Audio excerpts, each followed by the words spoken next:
Well, greetings, imagination connoisseurs. I'm back after an absent day, but we were unwinding about movies last night, so you didn't miss us. But anyway, once again, I, of course, am Robert Meyer Burnett, your Duke of Dope Discourse, your Master of Fun and Wonder, well, I can't say that yet, your Chancellor of Cheerfulness, your Archbishop of Banterbury, and of course, your existential Mr. Rogers, Robert Meyer Burnett, here with another episode of Robservations, the show about something.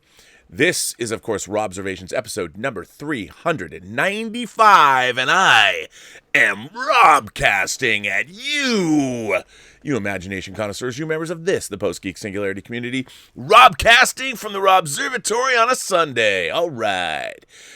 First of all, there's some very important business that I need to get out of the way. For all of you imagination connoisseurs, you members of this, the Post-Geek Singularity community, something I know that you have been clamoring for the answer to. And I have made it be known on this show that there are a few candies that I am particularly partial to. Haribo gummy bears, of course, from Germany, my favorite gummy bears. I have often said I would not eat any other gummy bears. I also talk about cinnamon saltwater taffy from Bruce's Candy Kitchen in Canada Beach, Oregon, and Haribo gummy bears, hot tamales. I'm partial to cinnamon, but the gummy bear thing, I've always got gummy bears. I don't have any gummy bears now. Well, I don't have any Haribo gummy bears now. But people said in the chat, well, they left comments, and they pointed me in the direction of a domestic confectionery, a company, and I forgive me if I'm wrong, Albanese or Albanese, like Corleone. I don't know if it's Albanese or Albanese, but people were saying, more than one, actually many people said, have you tried Albanese or Albanese gummy bears? I don't even know how to pronounce it correctly. And I said I had not, but a lot of people pointed me in that direction. So, never one to back away from a challenge. I decided in these times of being sequestered away here in the Robservatory doing work that I would order some of these gummy bears, and I did. And they came, believe it or not, via FedEx today. That's right, ladies and gentlemen, on a Sunday. So I don't know what possessed me to do this. Well, let's switch the camera, shall we? Let's go to the other angle. This is a 5-pound bag of Albanese gummy bears. I don't know why I ordered a 5-pound bag. I can't. Who knows why I do the things I do? But to be honest, I think I actually ordered these after we had done a whining about movies, so I was in a, reasonably loose state of mind. And I figured, well, a 5-pound bag for gummy bears that I have never tried would be a good idea. I did open this bag, and Elizabeth had some. I have not eaten these gummy bears. I waited until this show. I want to go on and do it live. Now, I have to say, there's 12 different flavors in this bag, and you can't really smell it, but there is, I have to say, a very rich, very delightful smell emanating from this bag. And it's not something that anyone should take lightly, I guess, because when you have 5 pounds of these kinds of gummy bears, there is an effervescence, almost like a bouquet of freshly cut flowers, if that bouquet was artificial or made with sugar and not grown in the ground. But I will say, you can't smell it. I wish you could. I wish you could smell this. But you can't because you're not here. However, maybe I can give you a glimpse. I don't know if you can see inside this. Yeah, there you go. Look at that. Look at that gigantic. I mean, there's a lot of goodness in here. But I haven't, and I don't like the idea, actually, that there's 12 different kinds of gummy bears in here. I think that's too many flavors, but who am I? I've not tried these. So, ladies and gentlemen, I have a handful of them here. Now, one of the things that I really love about Haribo gummy bears is their texture, and I like them when they're a little bit, to be honest, stale. So I like to open a bag of Haribo gummy bears and leave them out for like a day or two so they harden. To be honest, I don't like freshly opened gummy bears. The more you know, right? So these feel kind of like Haribo gummy bears when they first are open. Their consistency is similar. They're bigger. There is more of a surface area. They're a little bigger, less round, a little bit more squared off. And this is a color, this blue color. I don't know what flavor this is. I haven't checked into it, but I'm going to try one. I've opted to go with this flavor.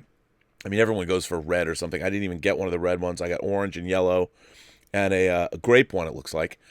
But I got this. So, ladies and gentlemen, with you right now on Robservations, this is a first in my life. I'm having an Albanese, I'll just call them Albanese till I know different, an Albanese gummy bear.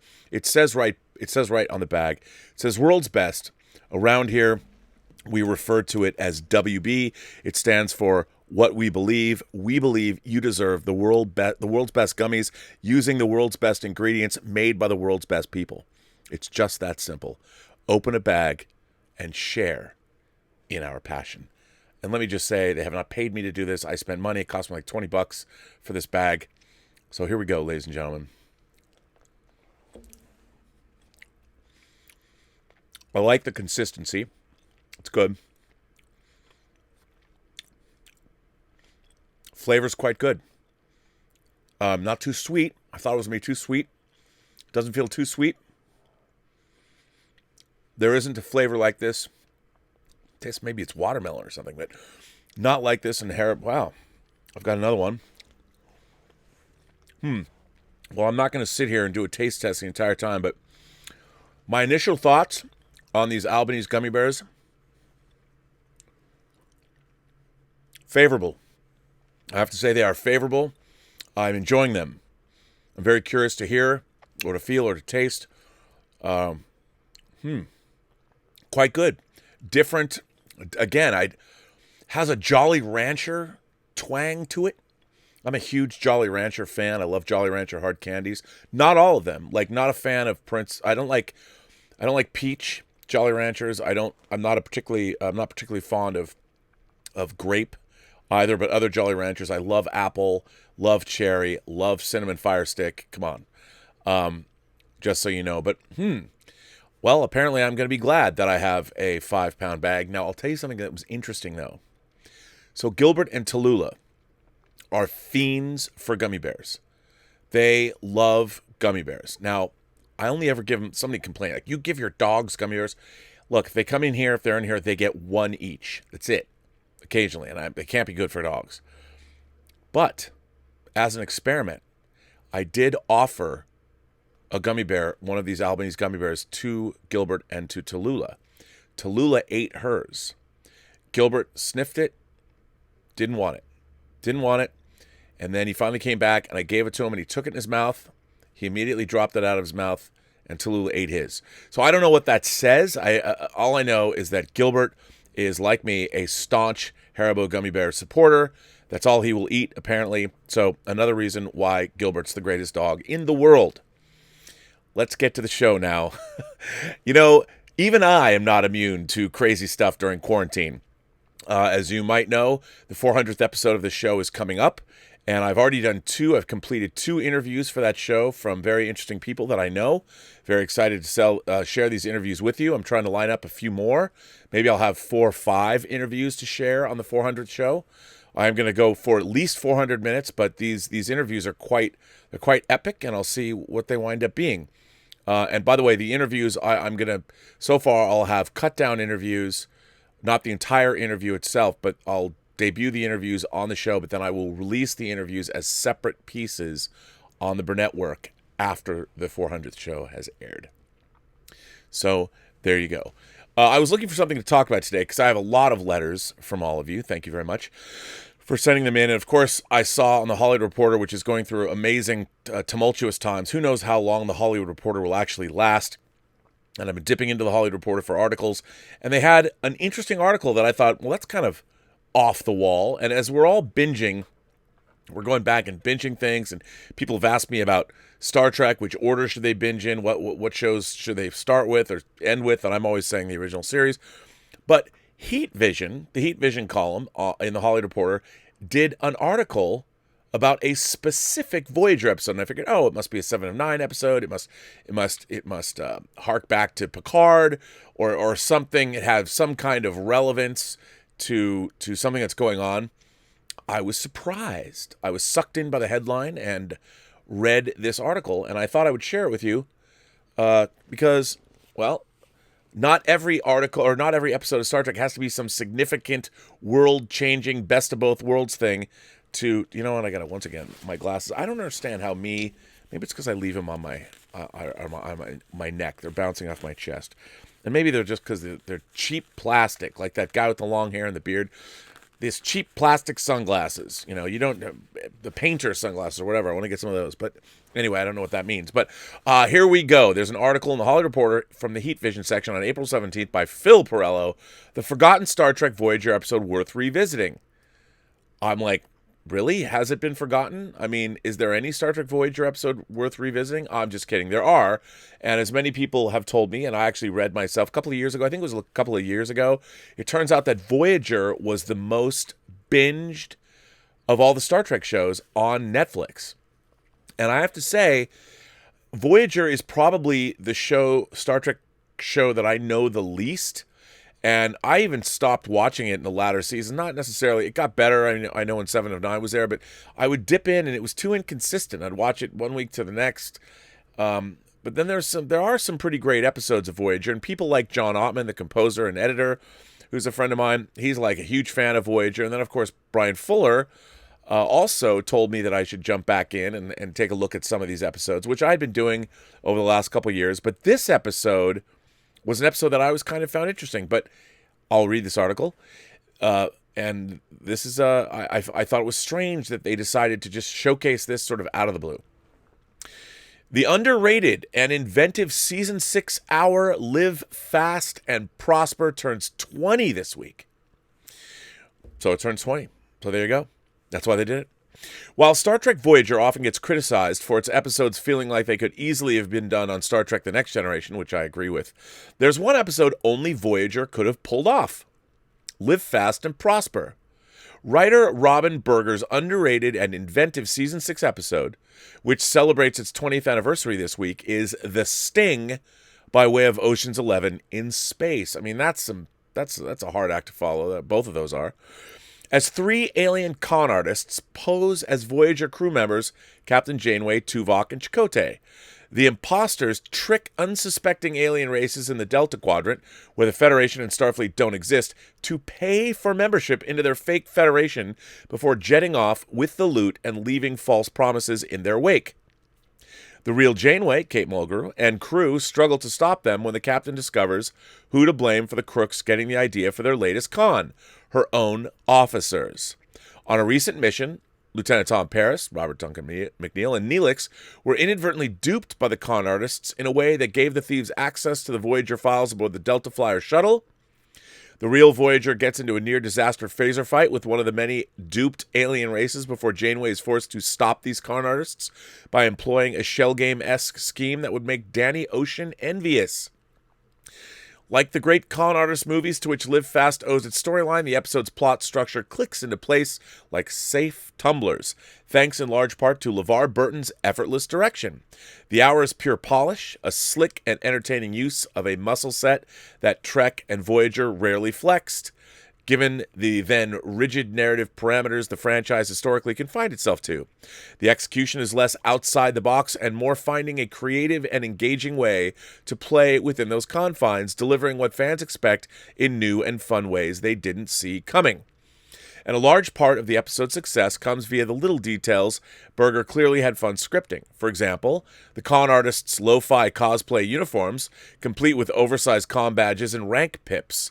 And you got a slow clap for the subtle visual gag of their oversized version of Chakotay's facial tattoo. Live Fast and Prosper also succeeds by subverting the popular Trek trope of having one of the good guys give a heartfelt monologue to help cure the bad guys of their villainy. Dala, the lead con artist posing as Janeway, Catelyn Hopkins, is immune to Neelix's attempts to show her the error of her ways, and when he tries to empathize with her plight with a story about his own. In Voyager's brig, after Neelix appeals to her guilt over seeing every interaction as a transaction instead of a two-way street where all parties can benefit, Dala flashes a brief epiphany before physically assaulting Neelix and shooting him with a phaser. Dalla ultimately escapes relatively easily from Voyager by stealing the Delta Flyer, and we cut to Janeway flashing "It's all part of the plan" grin. Captain Janeway wanted Dalla to escape, a risky move, so she could use her to put an end to Dalla and her crew's galaxy-wide graft. It's hard to imagine Picard being able to calculate that risk and all the moving parts therein the way Janeway does, further proving she's one of the best characters ever in Trek canon. I don't know about that. Unlike most Star Trek Voyager episodes, this one makes it easy for audiences to buy why and how Voyager can take this detour on their 30,000 light-year journey back to Earth. And you wonder, why didn't somebody, use the spore drive and throw them a lifeline, no matter how secret it is? You'd think they would have had it in reserve, but oh no. They have to tend to this situation because they helped in part to create it. To avoid addressing it, to let it sort out on its own, would make them worse for the real Voyager crew in the long term. They would leave chaos and disenfranchised victims in their wake and risk making their journey home worse should one of these duped alien species decide to take out their grievances on Janeway and her crew by way of a space battle. This choice to take some time away from their mission home in the short term to benefit everyone in the long haul speaks to the show's operational theme: family. As satisfying it is to watch Janeway pull off a con within a con by the end of the episode, the exercise resonates beyond just an hour's entertainment because it is all in the service of an entire series worth of Janeway's care for her crew. Janeway often vocalizes how they're a family, even the red shirts. In true Star Trek fashion, that bond proves stronger than the problematic one among the thieves who have stolen their identities and briefly tarnished their good names. Ultimately, it's Janeway's ingenuity and her crew's care for one another that leads to the grifters' undoing. They turn on themselves almost as quickly as Janeway and her crew galvanize against them. Live Fast and Prosper tells a story about family, about how the ones we make are often as strong as the ones we're born into. To do so within the confines of a caper resonates long after the end credits roll and makes this little scene episode of the classic series worth revisiting. Well, one of the things that I discovered when I dip my toes back into the Voyager realm is, to be honest, I liked the first season of Voyager, but the second season really lost me with the season opener, the 37s and Amelia Earhart and all that. I just, I watched it, but I reluctantly watched it, and we always mercilessly made fun of it at Sci-Fi Universe magazine back in the 90s because I felt Voyager was always a copy of a copy of a copy. And it was a Star Trek trope show. So, and they had things like, the Maquis and the Federation crew. Well, once you take the Maquis away from their Maquis situation, annexing planets or star systems on the border of Cardassia or whatever, then there's no reason for them to be the Maquis anymore. And when you're across the galaxy, it's like, who cares? Which I always thought was silly. So they dropped that story almost immediately because it made no sense in the situation that they were in. But one of the things that I've enjoyed about going back and watching Voyager is there are episodes, whether it's the Year of Hell two-parter, or whether it's episodes like Blink of an Eye, or even Living Witness, that are a lot of fun. And I found that going back and sort of haphazardly bouncing around Voyager episodes is quite fun. And I enjoy it. And while the show, when it first aired, seemed like a copy of a copy of a copy, there are episodes like Blink of an Eye and like Living Witness that are great sci-fi trope episodes that also pay off, and they're pretty well done. And yeah, there's a lot of Brandon Braga wackiness in Voyager, and of course the Borg were sort of neutered on the show, but there's a lot of really interesting things they do with the Borg that just seems, though, to take them more and more away from the sort of act of God pestilence that the Borg started out as being. But I do find that I quite enjoy going in and just finding random... I find that the episodes are better after we get away from the Kazon and Seskia and all that stuff. Better after 7 of 9 was brought on. I could be wrong about that, but I just... That was another thing, the Kazon Oogla. I just didn't like they were not very effective villains, and the Phage and all that. But I think Voyager is an interesting show to go back and get a little bit of a Star Trek fix. And there are episodes of Voyager that, well, now I've seen them all, but I hadn't seen before. So I liked that they're celebrating this 20 years on. They're celebrating this particular episode. I think it's quite good, this 6th season episode. So good on them for bringing that to the people. And I find it, one of the things to do now. There is still a shelter-at-home order in place for LA County, at least until May 15th. So Maybe we'll open earlier, maybe not. They've got protests on the state of the Capitol, the steps of the Capitol in Washington State today. There are hundreds and hundreds of people that have gathered at Greg Smith, our moderator, Greg Smith. His hometown now is Olympia. I went to college in Olympia, Washington, at the Evergreen State College, and watching a bunch of protesters on the steps of our state capitol. I hope none of them get sick. I really do. I hope it doesn't go pear-shaped for any of them, because that would be sort of a bummer. But anyway, what are you guys binging? I'd love to hear. Are you going back and looking at old shows? I know people are looking at The Prisoner, one of the great science fiction shows ever made, one of the great TV shows ever made, even though the last two-part episode is sort of maddening and doesn't provide all the answers you might want. If you've never seen Patrick McGowan's late 60s series, The Prisoner, so much modern TV was influenced by it. You'll see as you watch.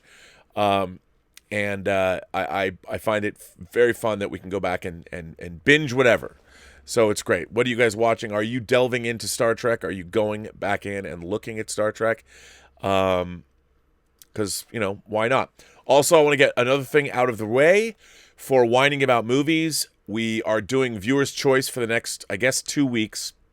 And we were going to do the number one movies for Viewer's Choice. It was a tie between Zardoz and The Long Kiss Goodnight. Rennie Harlin's The Long Kiss Goodnight, written by Shane Black, starring Sam Jackson and Gina Davis. Those are the two number one movies. We are going to work up to a long show, where we discuss both of those.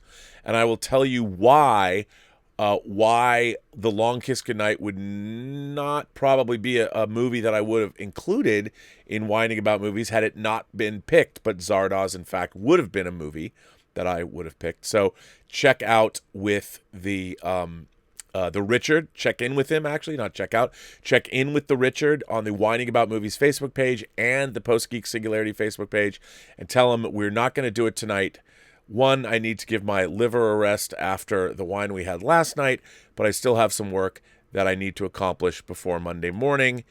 And I got some interview stuff now. I've got interviews to cut, put some graphics on, and stuff to do. So there you go. And that's right.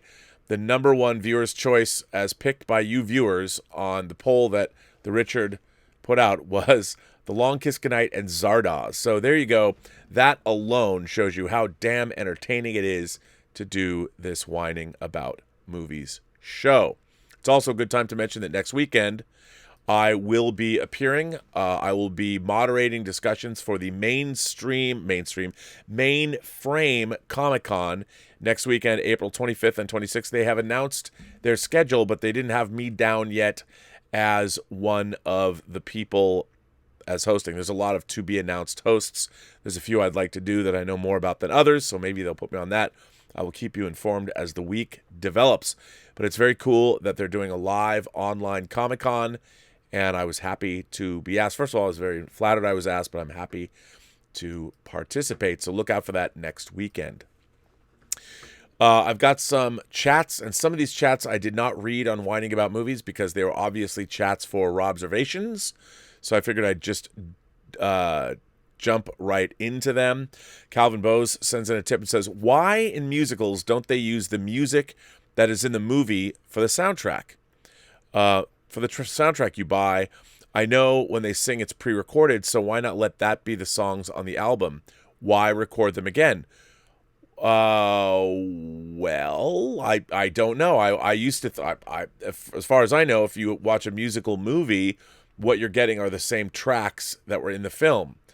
Maybe they are re-recorded, but usually they are. Although they do have sometimes they re-record things, or but for the most part they should be. They should be the actual tracks that you heard in the movie. Star Wars Rocks is here, and he says, the two-parter that I sent in yesterday, I meant to say that I want to be an actor or voice actor. Well, Star Wars Rocks, if that's what you want to be, you should be. And, being a voice actor, you can do anything to be a voice actor. You can just make a tape. Being a voice actor, I think, is a good way to break into acting. A friend of mine did some voice work, and now she reads audiobooks. Tanya Bridza. And I think that, or pardon me, that's not her, that was her maiden name. Yeah, so I think you should do that. I think that's great.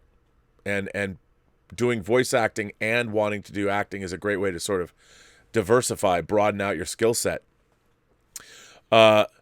Senora Shishish Senora Shishish sends in a tip and says, to entice moviegoing and ease social distancing fears at cinemas, do you think it would be good marketing for studios to provide souvenir PPEs with each ticket purchase to wear during showtime, i.e. collectible basic face masks branded with Bond, Dune, Wonder Woman 84, etc.? Snora Shishish, I think that is a fantastic idea, and I would love to get that. Collectible masks. I mean, I wouldn't trade them with people, but I would love. That's a great idea. I love that idea. Somebody should do that. Let's see. Bob Kowal. Did I miss this, Bob? I don't know if I did, but Bob, I'm going to just go here. Ratings, patience. I don't know. Austere beauty without ego and patience can. I don't know what this is. Let me go back, Bob, and see what you were saying. That was from yesterday. Ooh, I don't see it. I don't see it, Bob. Where's part 2? Where's part 1? I don't see it. Well, maybe it's up here. I'll come back to that, Bob. Star Wars Rocks also says, hi, Rob. Also in relation to my two-parter yesterday, how am I supposed to even get my hands on scripts of movies that I like? Because I thought the studios always keep them and never release them to the public. Well, Star Wars Rocks, that is true. The studios do not release scripts to the public. Sometimes scripts are actually bound and collected into book form. I know that the original script for Star Wars was turned into, it's part of the Art of Star Wars book. And, it's something living in Los Angeles where people are working in the industry and working at agencies. You do have access, the old proverb, I know people. If you know people, you can get scripts.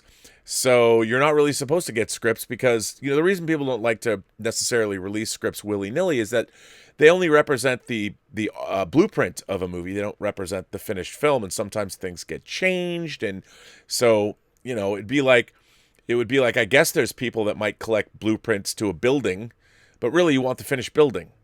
So that's why they don't release scripts very much. And, yeah. Amir sends in a tip, and he says, hey, Rob, something that bothers me is how the Borg have steadily lost their threat value over the years, to the point where in Picard they're basically just a prop. The idea of the reclaimed cube served zero purpose. It was just a place to talk. And surely, with the Borg's search for perfection, they will now try and seek out this new super-advanced, all-powerful alien race in an attempt to assimilate them, as they did with Species 8472. I hope so. All in all, I enjoyed Picard, but it has issues. It had huge issues. Huge issues. Now, Willow, I'm going to go zip past these. Although, wait. Seduce Screening Room. Here is my video essay about Dune as promised. I'm not sure if it can be viewed or played due to copyright, but I hope you enjoy it. Don't you love how time flies while editing because you're doing what you love? Yes.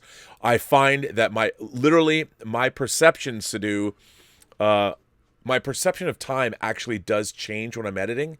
I guess when you're painting or you're actually in the zone. I'm going to put once again, maybe I did it yesterday, but hey, what do you know? I'm going to put it in the live chat so people can see it.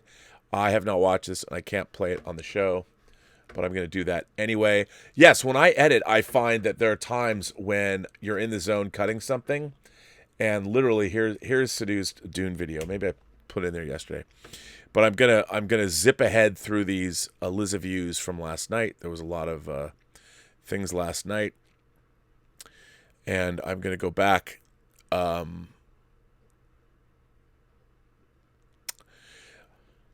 Hey Rob, I love the shows. I love catching up on them when I'm not working. Was able to catch you live tonight. Always love our discussions, even when we disagree. Was going to suggest some Mathau and lemon for your next whining. Much love from the Quad Cities. Well, McBrooklyn48, thanks for the tip. And yes, sir, I think that's a fine idea. I love Mathau and lemon. I think they're a great team. I've always loved Walter Matthau, and I think that's a great idea. Willow sends in a tip and says, what did you think of the TNG episode Journey's End? Should they have substituted the Native Americans for an alien race? Also, what exactly happened to Wesley, the chosen one? Okay, Journey's End was an episode Admiral Nechayev is in it, and we find out that a group of indigenous people, Native Americans, relocated to an alien planet, and they were going to have to be relocated again because if memory serves, there was a deal with the Cardassians made or something, and Nechayev basically was saying, Natalia Nogalich is Admiral Nechayev, she was amazing, forcing Picard to make the colonists leave. It was not a good thing. And Willow asks, should it have been an alien race? I think it should have been. I mean, it was interesting. I liked seeing that they acknowledged Native Americans, but I found it a little heavy-handed, a little didactic, a little on the nose that they would have to get relocated again. Because I don't necessarily know. I mean, I get the idea what they were trying to do. I like what they were trying to say, but I think it might have been better if they went more of the allegorical route, because, the displacement of Native Americans and indigenous peoples and First Nations folks was more of a it wasn't so much about pragmatism or deals. It was about people just coming, invaders, straight up stealing their land, dehumanizing them, and because they were superior technologically and in the numbers. So I think what they were trying to say was admirable, but I think, Willow, you are right. It probably would have been better if it was done allegorically, and also dealt with more of the horror of what was done. So, yeah. But I do, in fact, and what happened to Wesley, the Chosen One? You don't really know. Oh, what Wesley? You don't know. I don't know. Hard to say. But yeah, a good question. Bunyan Snipe asks if I've ever tried Tabletop Simulator. Would love to see you play board games with some other YouTubers online. I've never played with Tabletop Simulator. I didn't even know there was one. I wouldn't mind doing that. I mean, I would play board games with people online. I think that would be fun. I don't know other YouTubers that would want me to play board games with them online.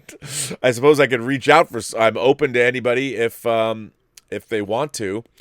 Bunyan Snipe sends in another super chat and says, are you still the Lucky Tiger King too?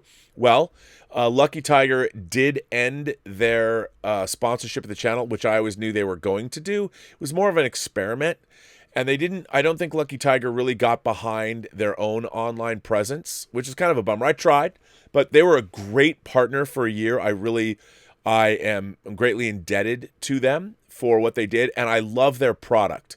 I still love their facial scrub. I love a lot of their face products. I haven't tried. There's some products. I mean, I guess I never really grew enough of a beard that I needed to use their beard products. I mean, if I made it bushier, I'd probably need some of that. But I really did like their product line. Otherwise, if I didn't like it, I wouldn't have accepted them as a sponsor. You can throw money at me all you want or do whatever you want to sponsor this channel. I won't do it if I don't like your product.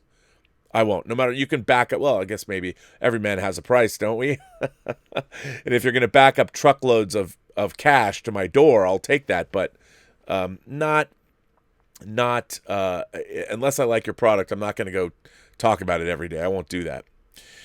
Dan Ketchum sends in a super chat and says, from one of my favorite episodes, I meant to say that it should be hauled away.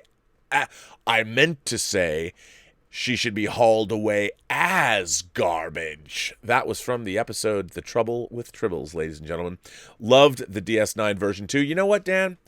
As much as for those of you who might not know your Star Trek, there's an episode of the second season of the original series called The Trouble with Tribbles, written by David Gerrold. And for the 30th anniversary of Star Trek in 1996, Deep Space Nine did something unbelievable in the annals of television. They went back and they took footage from that episode and they inserted characters from Deep Space Nine who had used the Orb of Time from the Prophets in Deep Space Nine, and they had gone back in time. The crew of the Defiant from Deep Space Nine, with O'Brien and Bashir and Dax and Sisko, they go back to the Enterprise on The Trouble with Tribbles, and they actually digitally inserted our new characters into the footage of the old characters, of the characters from the original series 30 years later. It was genius, and it's such a fun episode. But there's a few missteps in that episode, as wonderful as it is. I'm hesitant to even criticize it in this way, but they took out the bar fight music that happens in the bar. There's a bar fight in K7 where Cyrano Jones has been hanging out, and there's a great piece of mirth-filled fight music that's in the Trouble with Tribbles episode that they actually replace in Deep Space Nine. Maybe they didn't want to play the music rights, but Rick Berman was never a fan of really melodic music, and it's a very melodic piece of music, and they rescored it, and it bummed me out. It bummed me out, to be honest. Total bummer. But that's what Dan is referring to, and it is a wonderful episode. If you've never seen, even if you've never seen Deep Space Nine, watching Trials and Tribulations, and you've seen the original episode, is worth checking out. And so I would absolutely encourage you to seek out that episode of Deep Space Nine and watch it. It is only 45 minutes long, and it was done for the 30th anniversary of Star Trek. It's absolutely delightful. Check it out. Stubble McShave sends in a tip and says, after listening to the last episode 0 by Bibiani and Siebold, I watched The Dam Busters. I agree with them that you can see the inspiration for the end of Star Wars and that it's a good movie. It's a bit cringy with the overt racism as the dog's name being the N-word. Yes, there is a lot of, I was surprised in Kind Hearts and Coronets, this wonderful movie that did use the N-word, and you know, I think in Britain it wasn't as much of the racial slur as it is here.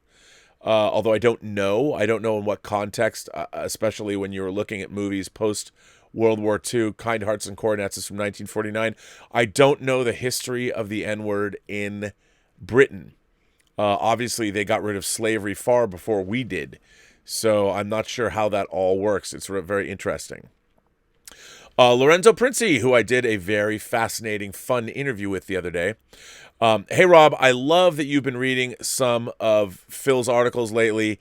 He and Scott Kalura from IGM have a great Trek podcast, Transporter Room.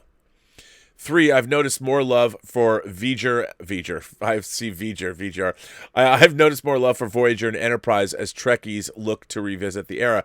Well, you know, what's really interesting is I know for me as a lifelong Star Trek fan, all of my opinions of Star Trek were always shaped by what has come before. And I felt that obviously as Berman and Brannon Braga moved on and were working together, they co-created, or no, Brannon was not a co-creator of Voyager. He co-created Enterprise, but obviously came on and ran Voyager after Next Generation was over. He came in and Ron Moore went to Deep Space Nine. But I think, you know, going back and what people are responding to, like Enterprise was not the show I wanted it to be until the 4th season, where there's a lot of excellent episodes that were more along the lines of what I wanted to do. But, you know, back looking, I think we're more forgiving now, going back and seeing what they've done. I mean, obviously, modern Star Trek has moved so far away from what Star Trek is, that, and it's so different that going back and watching classic Star Trek, you're like, oh, okay. Like even Enterprise, before you got to season 4, I think Cogenitor is an excellent episode. Cogenitor is an episode where the Voyager comes across, the Enterprise, the NX-01 comes across another spacefaring race. It's like a first contact race, but they're both exploring the same star. They're doing research on the same star, and they meet an alien race in the process of doing research, and they hang out. And over the course of meeting, they find out that this alien race has a third gender that needs to participate in procreating. And this third gender is treated like garbage by this alien race. And what do we do when we see what we perceive to be an injustice being done, Trip especially, and is very upset about this and wants to do something. But again, you can't interfere with how a race, we can't impose our own values onto another race that by all other rights is a wonderful group of people they've met. Very interesting episode of Star Trek, very interesting episode of science fiction, and I think it's really good. So yeah, I like those articles, man. Thanks for that, Lorenzo. I appreciate it.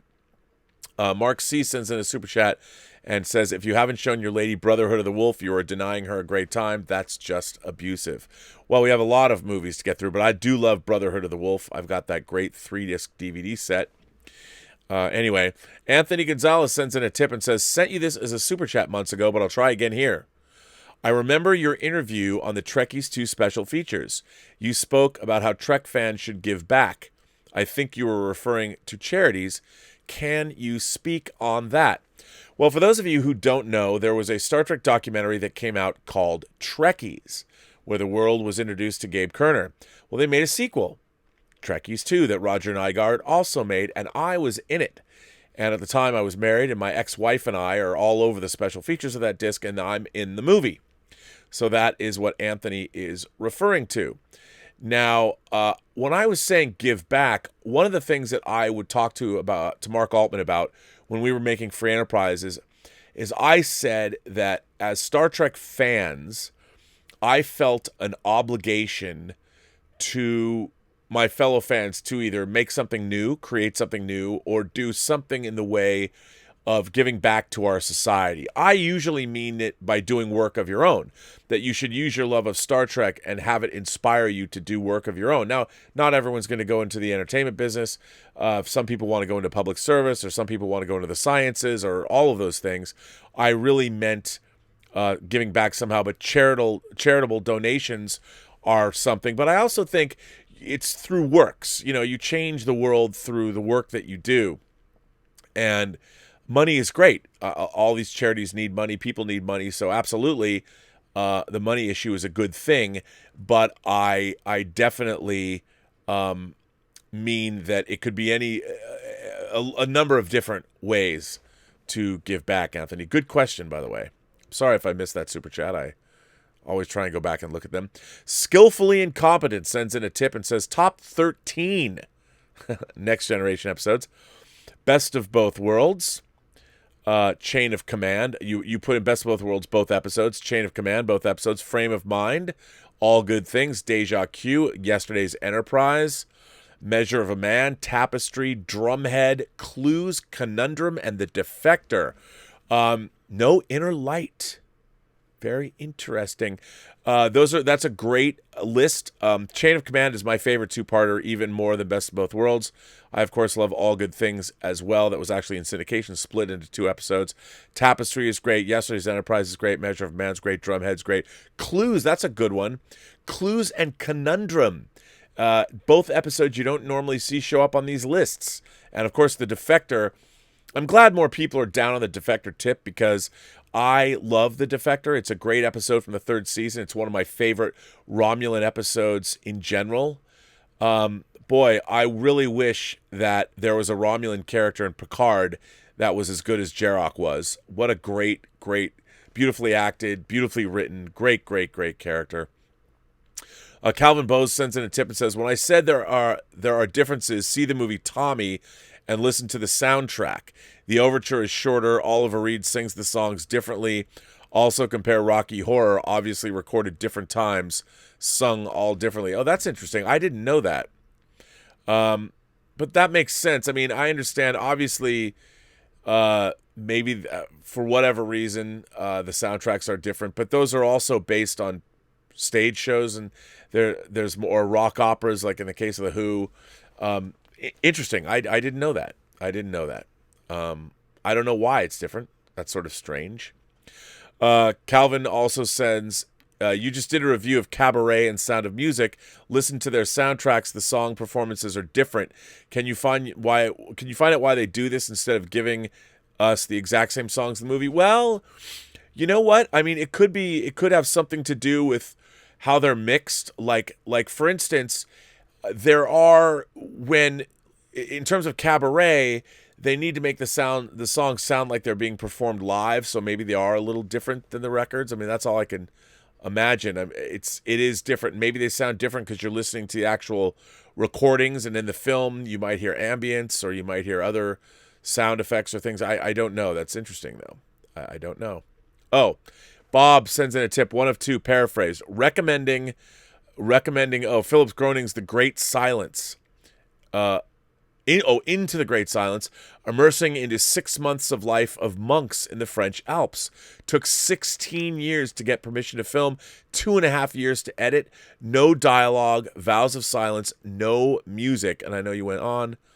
Hang on, let me see what the second part was. Wow, that's amazing. I'll watch that. Let's see, where is it? Where is it, Bob? Where did I put the second part? Where's the second part, Bob? Is it down further? Am I missing it? I'm sorry. Don't be annoyed, everybody, by me. I'm trying to find the second part of his thing, wherever it went. Naturally lit. Groening's patience pays off. Austere beauty without ego. And patience can pay off for the viewer if they allow themselves to be immersed in the film. You will experience some of the tranquility these deprived monks must feel. That's really, really interesting. Is that on Netflix? Now, what were you saying? So it's Into the Great Silence. I don't know where it is. I would totally watch that. That sounds delightful, to be honest. I would love to see that. How fascinating that is. Oops. So that's it. Paul Gilmore asks, what does it mean to be an approved director or writer for HBO and Cinemax? Well, I've mentioned that before I could direct even Femme Fatales, which is basically a late-night Cinemax series, that they had to approve me as a director. So what that meant was they had to look at my credits, or I don't know if I had to send. I vaguely remember I had to send them in some film clips, and from obviously from Free Enterprise and some other things I directed, so they know, like, if I'm a first timer, I was, because I'd never directed, that they would have an idea. So I think I had to send them clips of like Eric McCormack and Shatner in scenes together. So that's how I ended up being an approved director.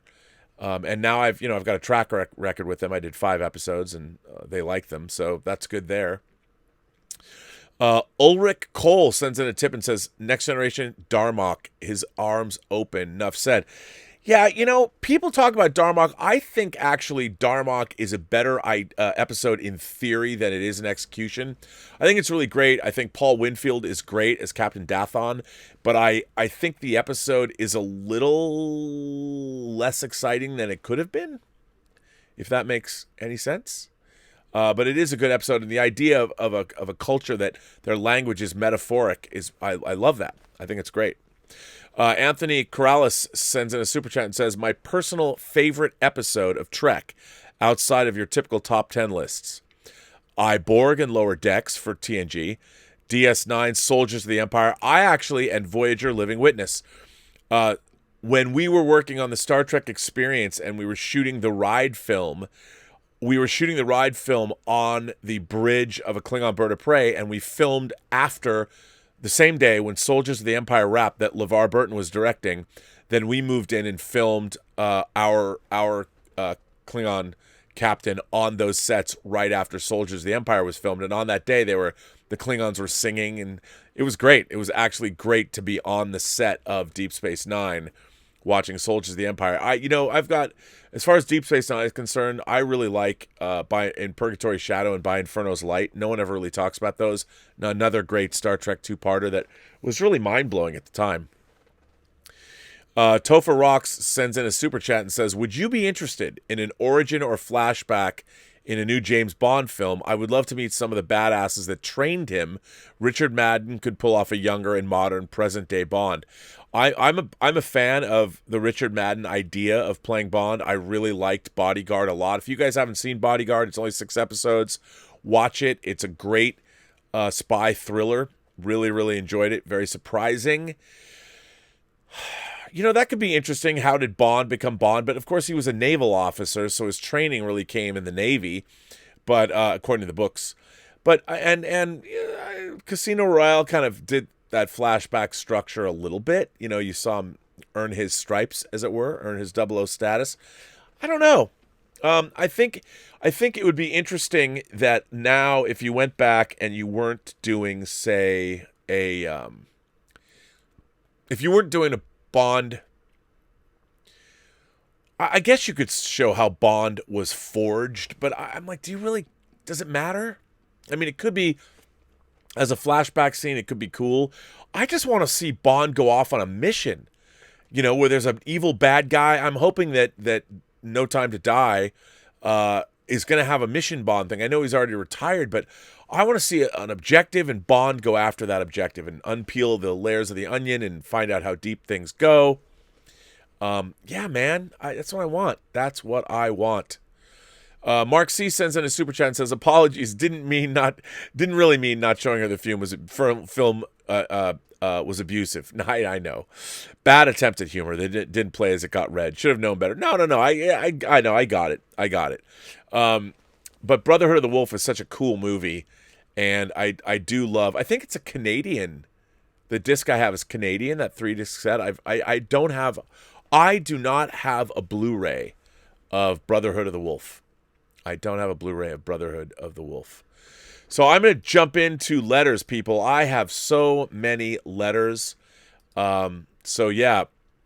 First, our man Ian Samuels, who we haven't heard from is a while. And I'm going to read Ian Samuels' letter. Rob and fellow Robservationists. Myself and my wife have always been fans of the work of Richard Curtis. I loved Blackadder as a kid. We love Four Weddings and a Funeral in Notting Hill. The Boat That Rocked, also known as Pirate Radio everywhere else. I love Pirate Radio as a title too. I know that The Boat That Rocked was yours. Is still one of my all-time favorite movies. And of course, that Christmas movie. Oh, come on. Love Actually is great. So we decided to give Yesterday a go. The premise sounded interesting. A guy wakes up from a coma and discovers that he is the only one that remembers the Beatles and starts playing their music and becomes a huge hit. In the film, the main character gets knocked off his bicycle by a bus during a worldwide power outage. He wakes up being the only one who remembers the Beatles. Now, some of the stuff makes sense. The fact that the band Oasis never existed in this version of the world makes sense, as Oasis were so strongly influenced by the music of the Beatles. But then we're given weird ideas like the fact that there is no Coke, no Coca-Cola, and no one has heard of it. So the non-existence of the Beatles somehow led to Pepsi winning the Coke Wars? How the fuck does that work? Then it turns out that two people, a weird middle-aged couple, also remember the Beatles. So then he meets the still-living John Lennon, which makes sense, as it was his fame that led to his murder. So he admits that it wasn't his stuff and that they were written by John Lennon and Paul McCartney. There are too many things that don't make sense. The fact that two more people still introduce themselves and remember the Beatles weakens the plot. The fact that it all started with some worldwide power outage, which is never explained and never mentioned again, is really poor writing. The film is not good, and I would not recommend it to anyone. It is not even a fun film to watch, as most written by Curtis have been in the past. It was a great disappointment from Curtis, who, based on previous work, should have been at least a fun watch. For anyone who hasn't seen it, don't bother. It's awful. Ian Samuels. Well, Ian, is Yesterday, I agree with you that Yesterday has a few shortcomings. Definitely a few shortcomings, but it's not that bad, is it? Is it that bad? Do you think it's that bad? I didn't think it was that bad. But you're right. I think it has sloppy writing, and it's a little goofy, to be honest. So what can I say? You're not wrong. It was disappointing. I wanted it to be better. But, I mean, come on. Lily's in it. And there's a lot to love about the film. And I did think it was sort of interesting, an interesting look at fame and what happens and all of that. This next one comes from Cinema Gulp. Cinema Gulp. Hey, Rob, with all of this much-deserved hype around Denis Villeneuve's Dune film coming this year, I went back and watched Lynch's 1984 original. It was, well, let's just say it was something interesting. I remembered that before Richard Marquand was hired to direct Return of the Jedi, that Lynch was offered that duty by none other than George Lucas himself. I think it's funny that Lynch was quoted that he was getting a headache from hearing Lucas's vision, especially if you consider the effect that many of other Lynch's fever dreams have had on some who do not respect or fully respect his work. What's interesting is that he would have offered Lynch that probably right after seeing The Elephant Man, which makes a lot of sense. By the way, apparently I am getting my 4K Elephant Man shipped from the UK. I was informed.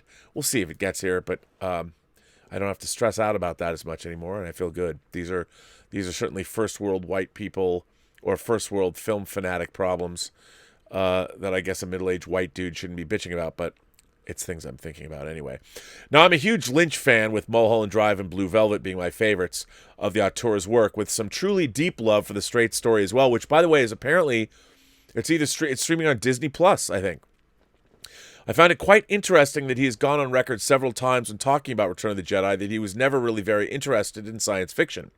Call me crazy, but I feel I can say with some certainty that Herbert's novel far outdoes anything in Star Wars when it comes to actual science fiction. I agree.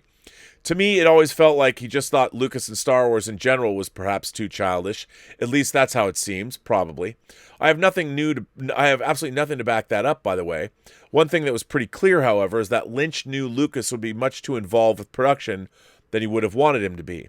It just makes the most sense if you take into account that he literally penned the deal for Dune soon after Ridley Scott had to leave the project in 1981.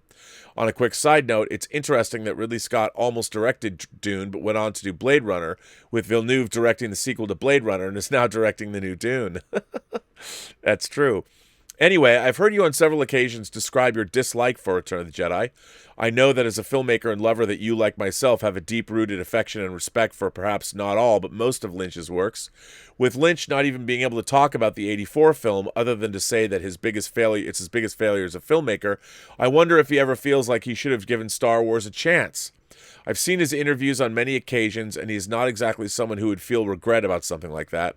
Still, though, he may not, but I wonder what could have happened had he not gotten a headache and actually found Lucas's vision more intriguing. Nonetheless, do you think Lynch could have pulled off something more interesting than what we got from Return of the Jedi? Do you think that Lynch sensed Lucas's tight control over his franchise, Lucas's, and figured it wouldn't be his own vision? I always think about that when I watch either one of the films. I try and visualize Lynch's Return of the Jedi as well as a 1984 Dune with, say, a more mainstream type director. It's fun to think about. So have a great day, fine sir. You are and always will be our viceroy of verisimilitude. Keep up on the creation. P.S. I would have been trying to tweet you a small Star Trek YouTube clip called Star Trek Unwound. Thought you might get a chuckle. I haven't looked at that yet, but I would. I probably will get a chuckle from that. You know, it's interesting, the always woulda, coulda, shouldas, what could have been if somebody directed something. You know, I think David Lynch, taking on Dune, I'm sure there's a lot of things he was attracted to about Dune, and that's why he took it on. Unfortunately, it was a monstrous project, and the conventional wisdom was you need to release a movie that's 2 hours or a little over 2 hours, and I'm sure the producers, Dino De Laurentiis like, this has to be commercial property. What do you, it would have been probably tough. That was a terrible De Laurentiis impression. I don't even know what that was. I think I was doing him like as Eric von Stroheim or something. But I think it was unfortunate that Dune was not allowed. I have the longer version on Laserdisc. I haven't looked at it in years. I mean, it's the one that opens with the pre-production paintings that show the backstory and everything. I don't know. I wish he could go back and re-edit that film, but it was interesting. I love Michael Mann's The Keep, and when I saw him speak live, I went to a double feature of Thief and To Live and Die in L.A., and I actually asked Michael Mann on stage. I raised my hand, he picked me, and I said, are you ever going to go back and redo The Keep? And he had really no interest because he had such an experience on it, and he said that, is it Roy Arbogast? I mean, whoever his physical effects guy was isn't around anymore, so he couldn't go back, and I would love to see him revisit that.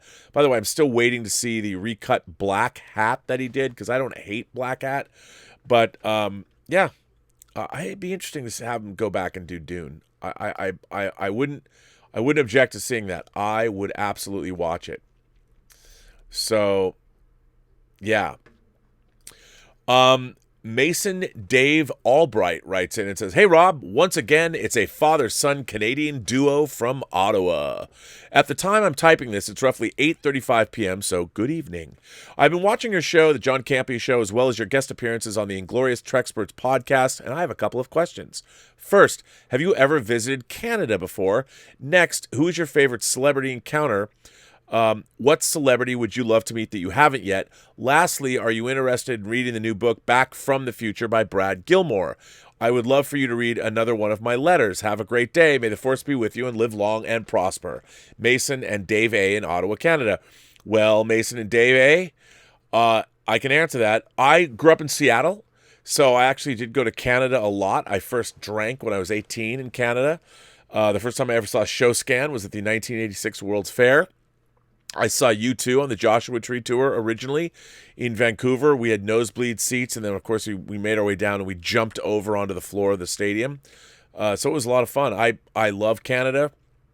I have been to Calgary, Edmonton, Winnipeg, where when we took Free Enterprise to the local Heroes Film Festival, we went to both Edmonton and Winnipeg.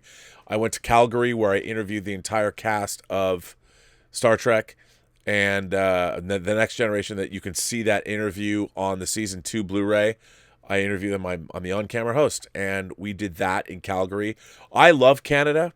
I'm a huge fan of Canada, and a couple of my favorite writers are from Canada. Well, Jay Clark, writing under the nom de plume, part of the group that started Michael Slade, writing books about the Special X Division of the Royal Canadian Mounted Police, and of course, the great science fiction writer Robert Charles Wilson, and also a fantasist named Charles DeLint, all Canadian authors, big fans of all of them.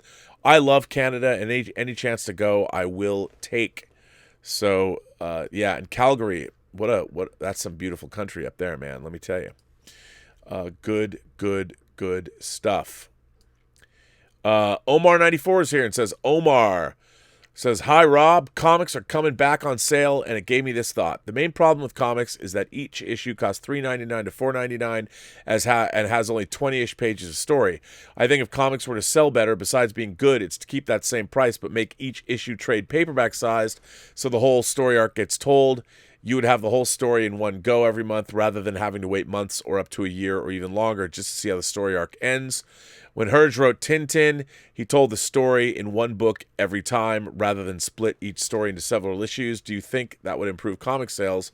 Thanks, and live long and prosper. Well, Omar, I think you're pretty spot on with that one, sir. Yeah, I think that might help a lot. I really do. I'm a big look, as you know. I don't buy individual issues anymore. I wait for the trade paperbacks, which is annoying because I'm really digging the direction X-Men is taking, even though some people really don't. And I really would love to read all the Sandman books, but I haven't.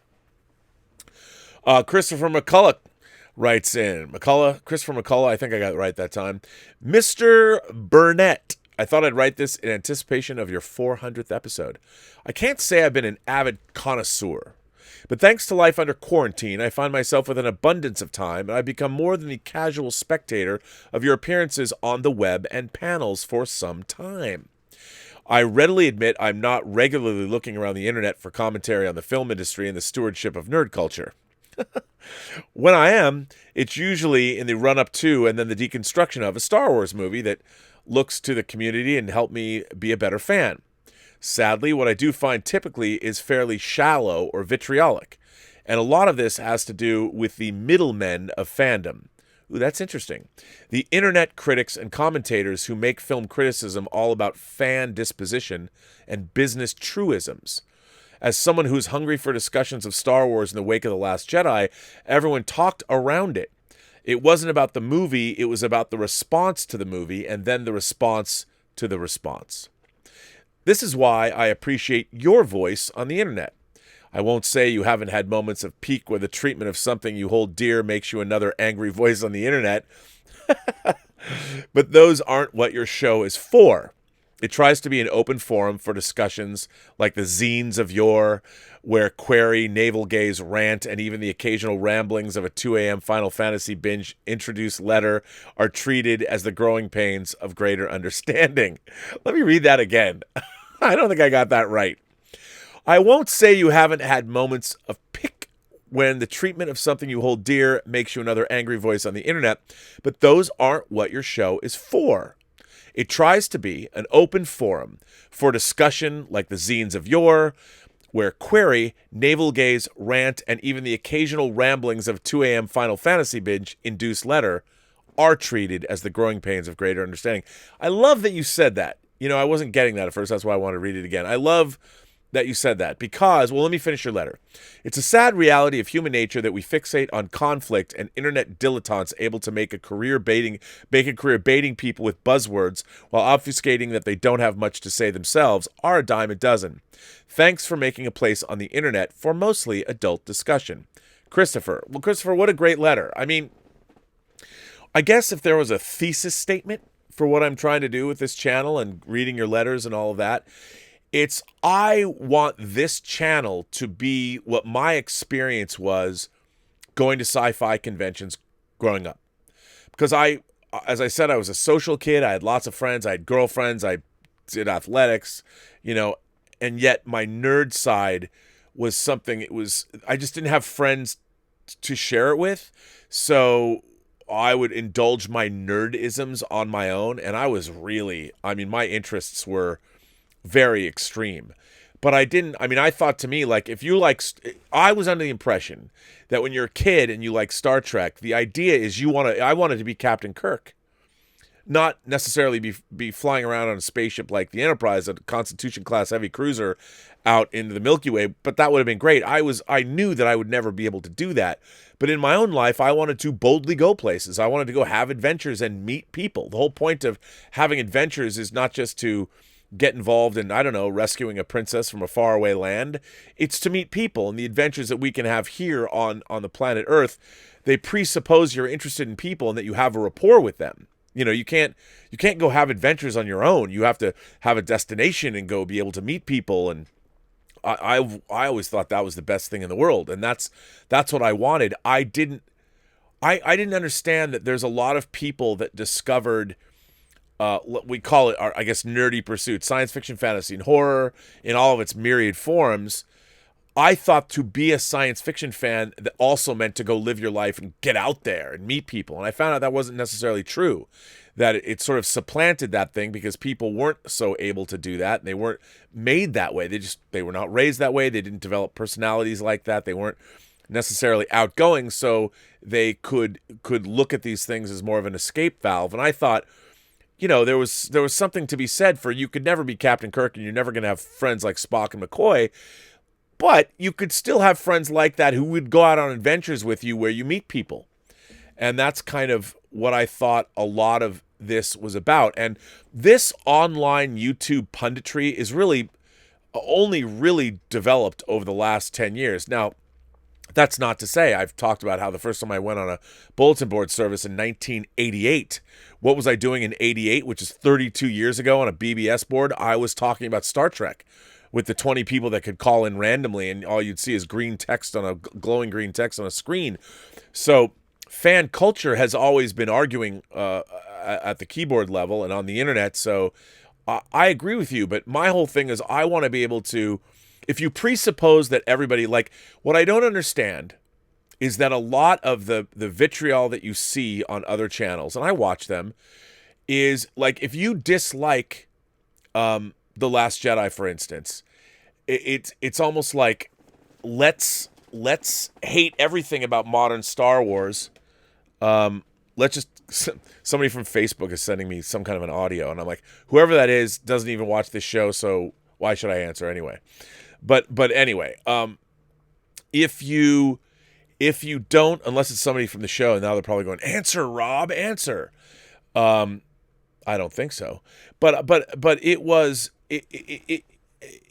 if you hate something, if you're just going to talk about, I hate The Last Jedi, I would rather know, what is it about The Last Jedi? Don't just tell me you don't like what happened to Luke or whatever, because that wasn't Rian Johnson's fault. You know, Rian Johnson didn't strand Luke on Ahch-To to hang out there. That was something J.J. Abrams did. So whatever.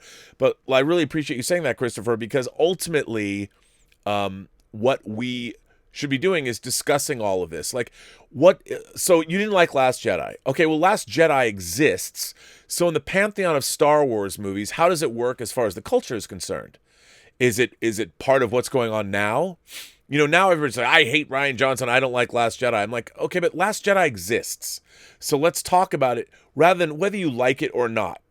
And if you don't like it, give me reasons why you don't. Let's talk about the film itself. Don't just tell me about Luke Skywalker, the character of Luke. It's not like every Star Wars movie is beyond reproach. In my mind, it's only Star Wars and Empire that are close to being perfect films. And then everything after that was somewhat compromised in some way, shape, or form. So I don't mind talking about these films in this way. But I like you. Thank you for saying that. We're here to talk about all of these things. We should talk about, how do these movies exist in our world today?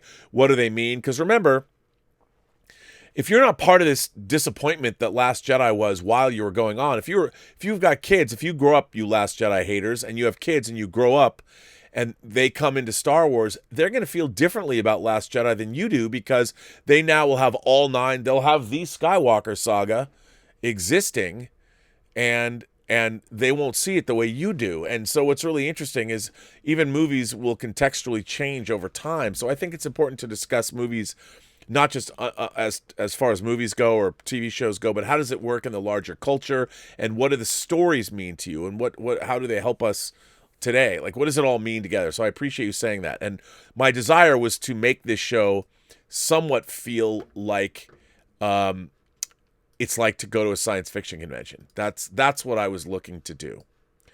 Dean Mikatich sends in always writing letters to the show. Dean, this is a particularly good one. So the other day, somebody asked me about, they thought that on science fiction shows, when human beings hooked up with aliens, they had a problem with it. And I thought that was interesting. And I tried to give a good answer. But so Dean Mikatich writes in and says, "Hi, Rob, in the Post-Geek Singularity. The other day you had a letter about interspecies mating. The alien kind, not the animal. Like you, when it comes to intelligent aliens, I don't have an issue with it. It could be fun or weird and strange, and it all comes down to compatibility, or it could feel good. Even though the actors portraying them in TV and films are human, I have found a few aliens and androids attractive over the years. But they've all been humanoid, so that may have something to do with it. I won't lie, I found one or two actresses more attractive with the alien makeup on than without it. That's not to say they're not attractive without, but if Vampire Willow from Buffy the Vampire Slayer wanted to try it on, teenage me would have to show my neck for a biting. All right. But she's a vampire, not an alien. So if the xenomorph queen were not trying to kill you and you could have an intellectual conversation with it, would you try and rock the Casbah with the alien queen? I'm not too sure I would. Not with that acid blood. Your manhood is just asking to get into trouble if you did. But if it was a shape-shifting alien like the founders from Star Trek Deep Space Nine, well, that's a different story. I can see the appeal that Kira Nerys had with Odo when their relationship went from being friends to lovers. Now I can see Vesna, Willow, and he wrote this in the letter. Now I can see Vesna, Willow, and Paula all giggling. Behave, you dirty girls, laugh out loud. As I said, it all comes down to compatibility, and I think Martia in Star Trek VI, The Undiscovered Country, said it best to Kirk. Not everyone keeps their genitals in the same place, Captain. So having a steamy night with an alien could be very interesting. You also mentioned that your own views on sex will be vastly different in the next 100 years. And I cannot disagree with you. To keep this letter with pop culture, I'll point you to The Expanse, where this has been portrayed very well on screen and in the books. On screen, we know that Reverend Dr. Anna Volovodor has a wife called Nemono. They both have a child that Anna carried, but this child is made from both of their genetic material. Just like a child being created through traditional means, so same-sex partners will be able to have children made from both partners. With a same-sex male partnership, maybe in the future, one of them will be able to carry the child. Hell, when that were possible, that would also happen in heterosexual couples. I know a few women that would have liked their partners to have carried the baby so they could keep working, or maybe they'd split the difference. Then you have Amos Burton, and it has been hinted at a few times that he's bisexual, though he prefers females. He has no issues bedding a male and doesn't bat an eye at all. It's very normal. Finally, we have Kameena Drummer. In the books, she's taken a different path to what has been shown on screen, but in the books, Kameena is in a marriage with more than one partner, and it is a mixture of male and females, none of whom has an issue sleeping with the same sex. With that said, Rob, I'm going to bring this letter to a close. You have mentioned a few times the world is in lockdown and just asking to be invaded by alien overlords. If they do, let us hope they're sexy. Laugh out loud. Peace and long life and stay safe. Kind regards, Dean Mikatich. Well, Dean, this is an interesting letter. So I don't think that if the alien xenomorph was intellectual, and we got along, I don't think I would ever see her in a sexual context. I think that would be too alien for me. I think I mean, I don't know. I don't think I'm I mean, unless she was going to do something interesting with her tail, as I was, I mean, if you're into femdom play or pegging or anything like that, maybe the female alien queen has you covered, if you know what I mean. A little International Women's Day with the alien queen could be quite interesting, quite satisfying if she knew what she was doing. But no, I mean, all kidding aside, sort of. I think that a creature like an alien xenomorph would be too much. I think you'd still need to be attracted to that person, it's an interesting question, but I think you'd have to have somebody, at least for me, from what I know about myself, I would have to have a reasonably humanoid-looking female that I also found attractive. Coriander, who I would say Coriander, not Coriander, of the Teen Titans. I mean, she's hot. With her big alien eyes and all that. But I couldn't go as far as an alien xenomorph. You still have to have. I think there have to be some kind of at least species identity in me. I mean, it would have to be something like that. I've certainly in my past I've loved women of all different shapes, sizes, colors, and creeds. But I could never go as far as an alien xenomorph. I couldn't go that way. Unless, of course, she wanted to show me something that I might be able to take, try something out, see what she's got to offer. But, yeah, I think it's going to be really interesting. I mean, it would be, look, we have enough problems dealing with, as I said on the show, when it comes to procreation, that's one thing. Procreation works a certain way. If you're going to talk about natural procreation without scientific assistance, you need men and you need women. You need two genders. You have to.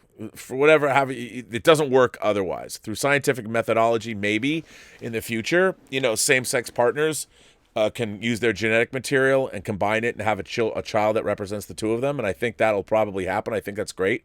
But when it comes to actual sexuality is so interesting and complex, and it's tied into your behavior and your creativity and what goes on in your mind. That's why I find human sexuality so interesting. And I've never look, as long as your sexuality is not infringing on the rights of someone else, I don't. There are certain lines that I think should not be crossed. One of those lines is involving children, obviously, but it's a complex issue, and I think. Because sexuality it's an extension of someone's personality and their imagination and their creativity and their behavior. So it's all, and when you think about it, sexuality is really kind of silly. It's kind of goofy.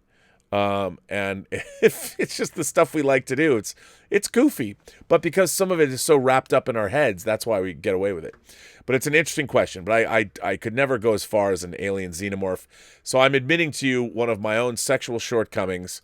No, I couldn't fuck the alien queen. That's not to say that if she had something to show me, I'd be game. I'd be like, hey, what's up? As long as it wasn't infringing on my relationship with Elizabeth. Although I can't imagine coming home going, honey, the alien queen was game and she wanted to show me some things and I tried. I think it would still be cheating, even if it was an alien xenomorph. I don't know. Torrin Atkinson is here and says, Rob, you read my letter about the new Warriors, and I appreciate it, as well as your response clarifying your position, with which I generally agree. I wanted to ask you if there's an address I can mail a package to. As I mentioned, I'm in a Lovecraft-themed band, The Darkest of the Hillside Thickets. Around the year 2000, we released an album called Spaceship Zero, the original motion picture soundtrack. Then we went on to publish a tabletop RPG tie-in, which won an award for silver, so second best, independent role-playing game of the year. Incidentally, that publisher, Green Ronin, went on to publish the RPG for The Expanse. That's pretty cool. Of course, there's no such movie as Spaceship Zero, although I have a fun Stuart Gordon story I can relate in another letter, but it was a fun project to inflict on our fans. I don't know what kind of music you like. I like all kinds of music, but I thought you might get a kick out of the Spaceship Zero stuff. We also went on to record some fake old-timey radio plays. I love it. The lost episodes from the 50s, which are on YouTube, and a video game, and even a very short comic. I'm happy to mail you the lot, as well as our most recent CD, The Dukes of Alhazred. I will, Torrin, I will send you that letter. I'll send you where you can send it to me. That sounds great. And you know how I love the creativity that people exhibit, which is amazing. So, yeah, that's fantastic. Now let me jump back to. See, I got more letters. Oh, hang on, let me see what you guys have over here. Where am I? Where am I right now? I think I'm lost. Yes, I'm lost. I apologize for doing that to you guys. I didn't mean to do that. Let me get back to where was I here? I screwed this all up. And I apologize for screwing this all up. Let me jump back to where I was with all of you. See, I'm pulling back the curtain.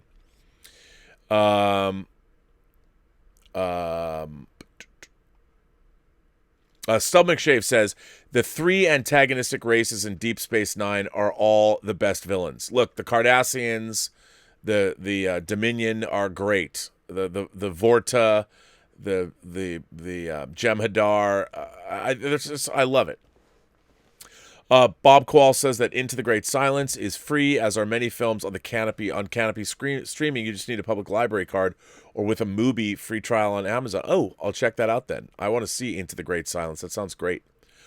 Stub McShave says, have you seen the experimental short film 2187? It's supposedly been very inspiring for Lucas. It doesn't have any narrative, but the 10-minute short film of discarded film clips is weirdly captivating at times. It can be found on YouTube. I have not seen it. I know it, but I haven't seen it. I'll watch that. That sounds good. I'll check that out. McBrooklyn48 sends in a tip and says, Albanese is wonderful. Used to go there all the time during law school. If you ever come to the Quad Cities, I'll take you for a tour of the chocolate factory. It's a short drive. Mark Ellis did a bit on it in his comedy special.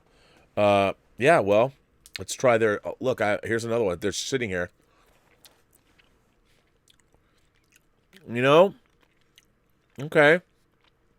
This, I like lemon candy. This is pretty damn good. These gummy bears are good. They're a little different than Haribo, but they're pretty good. I think not bad.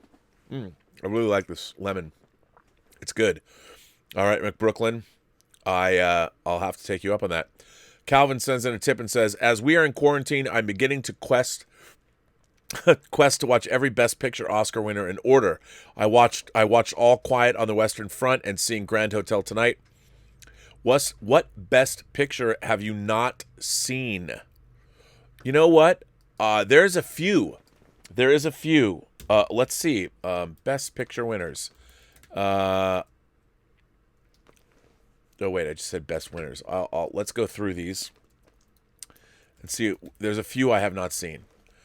The Best Picture winners. Academy Award for Best Picture, Wikipedia. Well, let's go. Let's start at the bottom. And let's see. I'm sure there's a list here. Yep. Okay. Wings.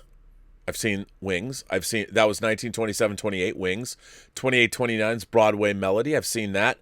29-30 is All Quiet on the Western Front. I've seen that. 30-31 is Cimarron. I've seen that. 31-32 is Grand Hotel. I've seen that. I have not seen Cavalcade. 32-33. I've seen It Happen One Night from 34. Mutiny on the Bounty from 35. I've seen that. I've seen The Great Ziegfeld. 1936. 1937, The Life of Emile Zola. I have not seen that. 38, You Can't Take It With You. I've seen that. 39, Gone with the Wind. I've seen that. 40 is Rebecca. How Green Was My Valley is 41. Mrs. Miniver, I've seen. Casablanca, Going My Way, The Lost Weekend, The Best Years of Our Lives, Gentleman's Agreement, Hamlet, All the King's Men, All About Eve, An American Paris, Greatest Show on Earth, From Here to Eternity, On the Waterfront, Marty, Around the World in 80 Days, The Bridge on the River Kwai, Gigi, Ben-Hur, The Apartment, West Side Story, Lawrence of Arabia, Tom Jones, My Fair Lady, Sound of Music, which I hadn't seen up until a few weeks ago. Had not seen it. So there was 3. That's 3, but now I've seen it. Man for All Seasons I've seen, In the Heat of the Night, Oliver, Midnight Cowboy, Patton, The French Connection, Godfather, and I've seen everyone from then on. So that was 3. There was 3 Best Picture winners I hadn't seen. Now I've seen 2. So there you go. Claudius sends in a tip and says, Bonjour, Robert. Commander James Bond, Order of St. Michael and St. George. Royal Navy Reserve reflects Fleming's time in Naval Intel Division. It makes sense that Bond would have served in the Special Boat Service where he first learned Spec Ops. Yeah, that makes sense. So I don't know if I'd want to see that, though. I kind of like it that Bond had that Spec Ops background in his military service, which is why he became who he became. So that's good to know. Hopefully, the next James Bond director, maybe Christopher Nolan, will cast Richard Madden and produce a grounded super spy trilogy. Our super spy community should contain 3-dimensional characters. Spectre should be an ongoing Hydra-like threat. Well, they were. It really what I find really interesting though is that now, you know, you'd have to ask yourself like what is the kind of threat that is could be diabolical enough. Like, I don't know if we're going to get this, but we've heard that there has been attempts to weaponize viruses or weaponize biological things to go after certain kinds of people, whether it's ethnic cleansing or something like that. I mean, that's pretty monstrous. Something along those lines. But you never know. You just never know. I don't know. Like, I kind of miss the days where Carl Stromberg built Atlantis and was going to start a nuclear holocaust so he could live under the water, or Hugo Drax in his moon base. I mean, I miss that. I miss that sort of fantasy Bond.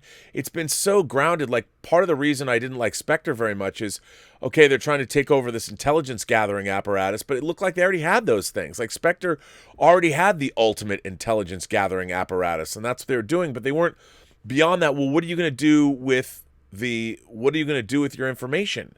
Unless you're going to do something drastic on the Earth, like, I could see a Thanos-like threat. Somebody wants to eliminate half of mankind, and they actually instigate that process, and it's monstrous, and Bond has to stop it from happening. I don't know. I mean, that's why I kind of like the Jonathan Mayberry Joe Ledger series, because even though it has supernatural and science fiction-y elements, they've got these great megalomaniac villains that are really cool villains.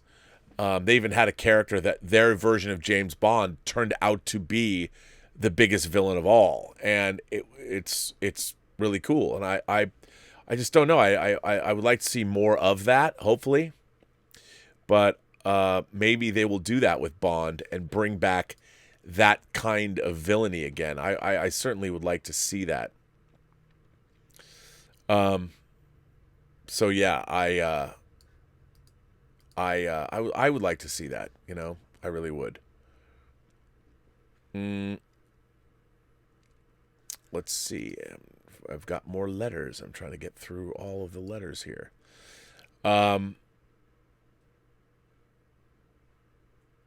Let's see. I don't know if I've read this. Okay, I think I haven't read this. So Geoffrey Mao is sending in a letter. He's resubmitting a letter I didn't read before. And this comes back from March 26th. I guess I missed it. Hi, Rob. Welp, I'm jumping back into the letters. I can't let everyone else have all the fun around here. I'm still not sure if my last letter got lost in the post. It was about depictions of money in entertainment. If you never received it, I'll send it again. Anyway, I wanted to finally put a proverbial pen to paper about my thoughts on Westworld. I'm not watching the new season, as I really can't be moved to watch it after enduring the second season. The show started out interestingly enough, but even from the start, there were issues with its verisimilitude or lack thereof. And since you are the viceroy of it, nay, the viscount, I am sure that you will be all ears for what I have to say. I am, actually. Now, based on background material and perhaps a detailed examination of the viral sites that were produced for the show's release, it's established that the present-day events of the series take place in 2058, or thereabouts. This will immediately raise eyebrows. That is only 38 years from now. It is inconceivable that in 38 years we could develop the technologies to create the hosts of Westworld. Remember, it's not just one technology, the artificial intelligence, which itself is hard to imagine being up to the level needed by 2058, but all of the other technologies to manufacture the bodies, how they work, and the whole supporting industries required. Also, remember that we see events from 30-plus years previously, which means that by 2028, a mere 8 years from now, 10 or 11 years away from the first season, that we would have the host prototypes looking like that? No effing way. So, okay, that's not necessarily indicative of anything. It could simply be the future of an alternate present or past in which technology, for whatever reason, accelerated far more rapidly than in reality. And I'm okay with that, and possibly in headcanon, but at the very least, try and be consistent about it. I also have a theory about why they chose 2058 instead of 2158, which might make more sense. The main setting of the show is obviously the Westworld Park, as adapted from the original film directed by Michael Crichton. It plays on our shared... By the way, for those of you who don't know, yes, Westworld is based on a 1973 science fiction film that was directed by Michael Crichton, the creator of ER. It plays on our shared collective nostalgia for the American Old West, which is not the real West, but a mythologized, idealized version that is mainly derived from entertainment. So in the 1970s, when the original Westworld film premiered, the Western was still a reasonably big genre in entertainment. Today, it's less so. But we all still have the same collective fascination and nostalgia for it. Would the same feelings still exist in 2158 if they had set the show then? I doubt it. One thing that always bugged me about Westworld, and it's something that I've rarely seen anyone mention as a gripe, is that the actual park that is supposed to attract paying customers, it's quite terrible. For all the technology on display, I'd be shocked if an actual Westworld could make any money to stay open. Their management style is baffling. They stage manage certain scenes, yet there are whole sections of the park that just seem to run by themselves for years on end.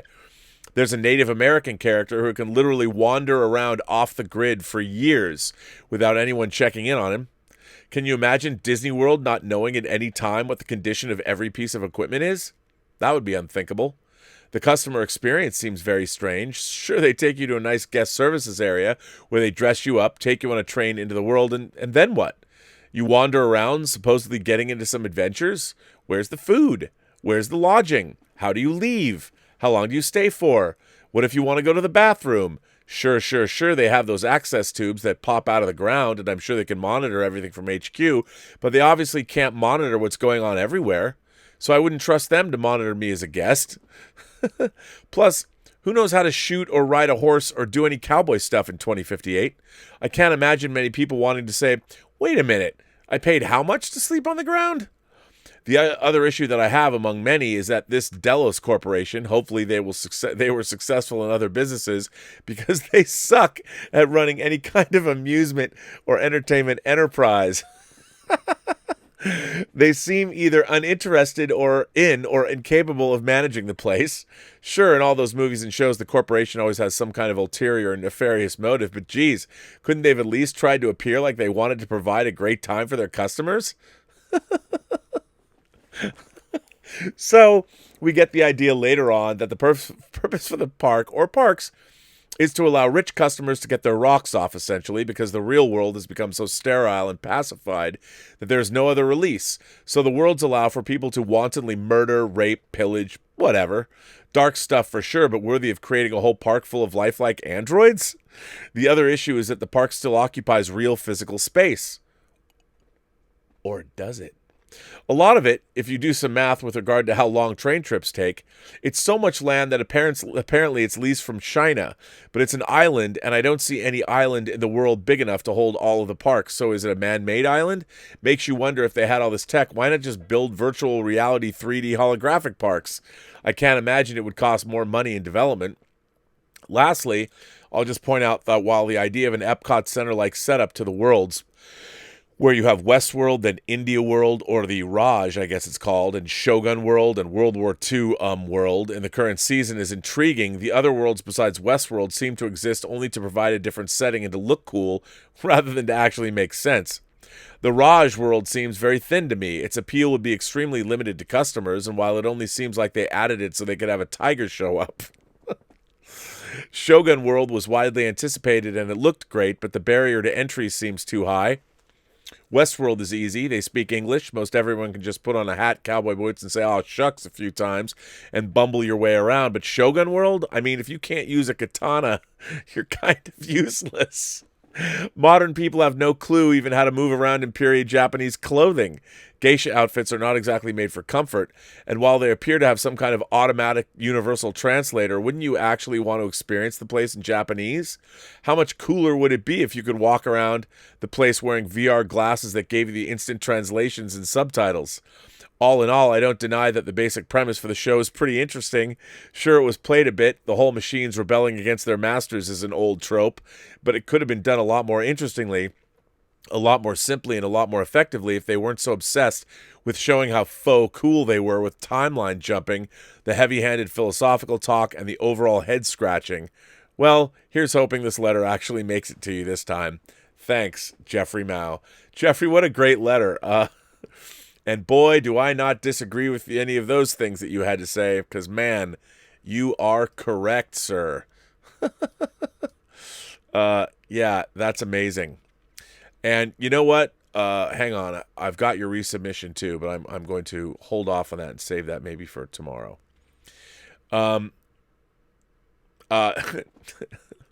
James Kevins writes in and says, "Greetings, Rob. I may have asked this before, but I don't recall hearing you talk about it, so maybe I'm mistaken. I'm looking for some entertaining viewing, and I found a low-budget horror flick that sounded interesting. Do you remember Killer Tongue? I've not seen it, but I know it. It came out in 1996 and was written and directed by Alberto Sciamma. It starred Robert Englund, Jason Durr, and Melinda Clarke, who later went on to play the Suliban agent Salin on Star Trek Enterprise Broken Bow Part 2. You may also remember the cinematographer Dennis Crowson from his work on Agent Cody Banks. Yes, I do. The story involves a beautiful ex-nun hiding in the desert while she waits the return of her bank robber boyfriend. I'm already in. A meteor crashes in the desert and scatters shards in every direction, and one of these shards lands in the nun's soup, and she is horrified when her tongue absorbs the cosmic radiation and mutates into a 10-foot-long killing machine. Her dogs eat the soup and are also mutated into half-man, half-dog drag queens who search the desert for victims to feed the tongue. Eventually, the tongue develops sentience of its own and convinces Melinda to take it as her new boyfriend. Amazingly, it was nominated for a Goya Award, and IMDb notes that it is the Citizen Kane of Killer Tongue movies. Have you seen this one? It's got to be worth a look. Hoping you and the Singularity are staying safe and well. Peace and long life. Well, Jim, it sounds right up my alley, and I would imagine that means it's Spanish, so who doesn't want to see that? Sounds good to me. This comes from Man of Stan. Rob, love your show. You always have superb sensibilities and an excellent way of expressing them. I'd read that Brent Spiner wanted his character Data to be killed because he felt he couldn't keep playing an ageless android forever.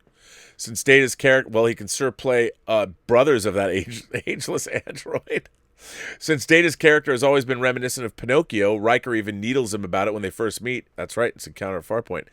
In the water, when he falls in the water. Do you think it might have instead been better to allow Data to somehow achieve his and Pinocchio's dream of becoming human? At least a mortal human Data could have aged naturally, thus allowing Spiner to continue playing him. Surely some sci-fi Deus Ex Machina could have been devised to allow Data to achieve a mortal human form. What do you think? I think that would have been a great idea. I would love to have had Data become a human being in some way. I think that'd be really, really cool. I don't know how it would be done, but I think it would be really, really cool. And let him age, and then Brent Spiner could age. It would be really sort of interesting. Omar94, writing multiple letters. Hi, Rob. I like reading about film, noticing how some movies end up going over budget and schedule. Two examples come to mind. Steven Spielberg's Hook originally cost $48 million, but went up to $60 to $80 million, and the shooting schedule went up to 116 days from the original 76 days. James Cameron's Titanic originally estimated at $120 million, but went up to $200 million, and the shooting schedule went up to 160 days from the original 138. What causes movies to go over budget and schedule, and what do studios do when that happens? Well, in a nutshell, they shit their pants when that happens. Bond companies. So there's a few things to understand. When you're making movies like Titanic, these gigantic, epic movies where you're filming on a two-thirds scale boat, complex effects, you're dealing with the water, things that even the best laid plans of mice and men, when you're dealing with a perfectionist like James Cameron, it runs out of control. Now, when you have there's something called a completion bond. And that's why when people talk about the bond company, that's what they're talking about. And a completion bond guarantees that you'll have the money in place. It's like having insurance. The money will be in place so you can finish the movie if you go over or if something happens. Now, the bond company, if your film is bonded, the bond company keeps very careful tabs on every single day. They want to know every time what are you shooting, how much you're shooting, how close you are, because they don't want to pay any extra money. And so they watch very carefully to make sure that you don't have a runaway production. So it is looked at. Now, I was actually on the sets of Hook, which were amazing. They were on the Columbia lot. Amazing. That set with the pirate ship. Oh, my God. It was just unbelievable. And I'm sure working in and around all of this elaborate stuff, it sometimes these big productions run away with you. They take longer. Remember, I think the biggest expense, now we're not talking about salaries, but the biggest expense from the day-to-day point of view is your day. You know, each day might cost you $50,000, right? And if you're originally budgeted to have, say, let's just say for the sake of argument, 10 days. So your movie's going to cost you $500,000 to make. Every day, if you don't make your day, then you're dipping into the next day's money, and it quickly starts adding up. And sometimes the way things work, whether it's technically, whether it's there's physical, where your shooting is difficult, so you get less shots a day, and then suddenly your entire day, because you know that every day that you're shooting, it's another $50,000 or $100,000 or whatever it's going to be. On bigger movies, it's going to be more. So when your schedule is delayed, you're exponentially raising your budget, and it can get scary, but it happens. Most movies don't in this day and age. They don't go over budget. Now that we've built in reshoots into things, like, I always thought it was strange that these giant tentpole properties, it's like you're going to capture lightning in a bottle. Like right now, we're going to go up and we're going to get everything that we need right away, 100%, and no one will be the wiser. Well, that's on a big movie, that's hard. So to build in pickups, they call them pickups or reshoots, but they're called pickups. To build in this pickup time, what it does is you get what you get on when you're shooting, then you get to go in and you get to edit. And once you have an edit together, you realize, okay, we need this, this, this, and this. And then you can more effectively, you actually just have to shoot what you need.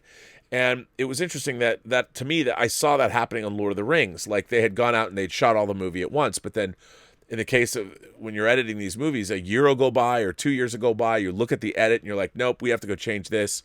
And they would go do pickups. And sometimes in the case of the Lord of the Rings movies, they would do 60 days, 2 months worth of pickups. But on movies that are that logistically challenging and that long and that huge, it makes sense. And I think that's become sort of the new way to make movies in Hollywood. So sure, movies go over budget, but you don't hear about these kinds of huge runaway productions very often anymore, for that reason, because it's now become sort of de rigueur to build in those kinds of contingencies.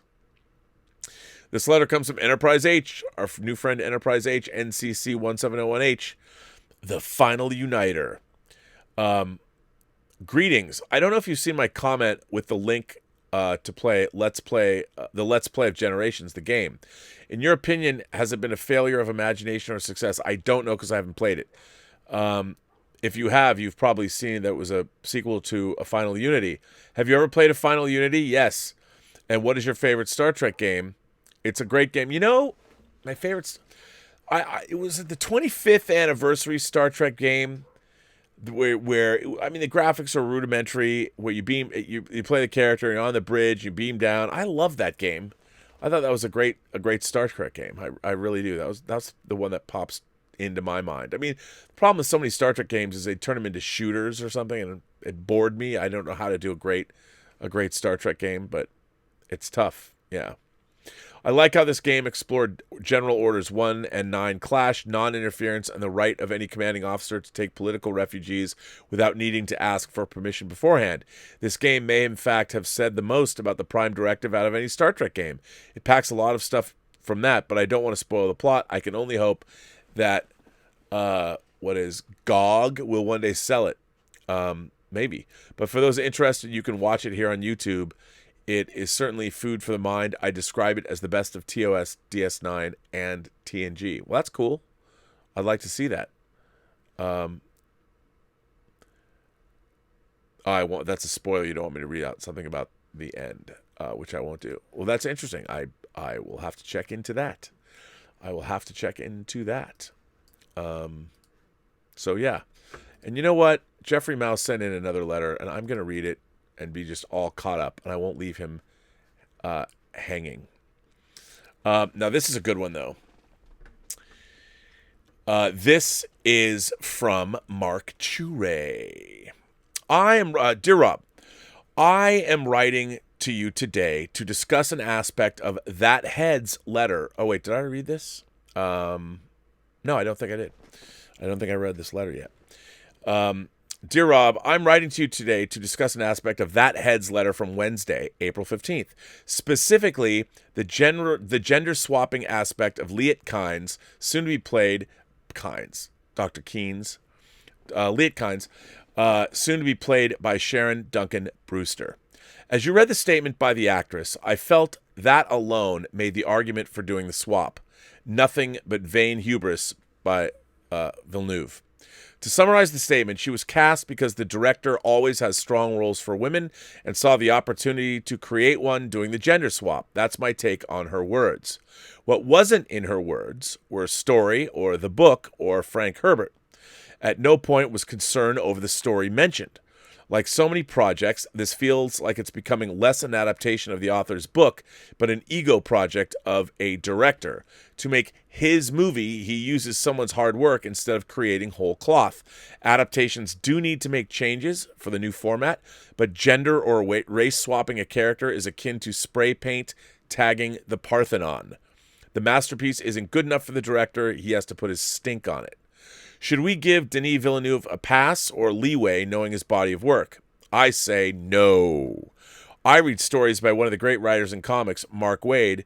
I read stories by one of the great writers in comics, Mark Waid, for over 15 years until all of a sudden his writing became nothing about the characters and all about his agenda. The more rope the audience gives, the more a creator seems to take, and using it to make everything about the agenda. But Waid isn't the only case. The problem seems to be an infection running through a good chunk of the creatives in Hollywood. Dana Schwartz, future showrunner of She-Hulk, has a Twitter feed full of man-hate nonsense. Ezra Miller, interviewing co-star Gal Gadot, spews venom by trying to get her to say down with the patriarchy. Doctor Who's Jodie Whittaker has said similar things. Star Trek and Star Wars are so agenda-driven to give us women who are the bestest ever that they forget to actually write a real character. Gail Simone, comic book writer, said, "The comic book fan base is mostly cis, white, straight, able-bodied males, and the industry can afford to chip away at that." Bisha K. Ali, upon getting the showrunner gig on Miss Marvel, deleted over 5,000 tweets that were all about white male hatred and locked up her account to outsiders, so no quarter given just because who he is a problem in the system. These are the cancel culture crowd or people sympathetic to it.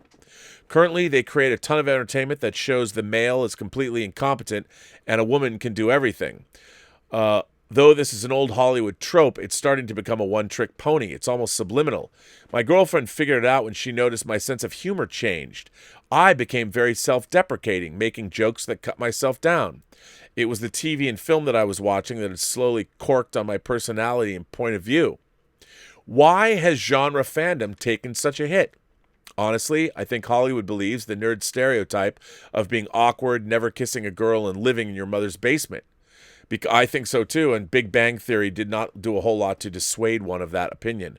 Because of that, they thought we were weak and easy pickings. That's what predators do. They pick off the weak ones first. They never expected this pushback. Also understand it's cancel culture that has labeled the fandom menace and Comicsgate as hate groups. Are you going to listen to them?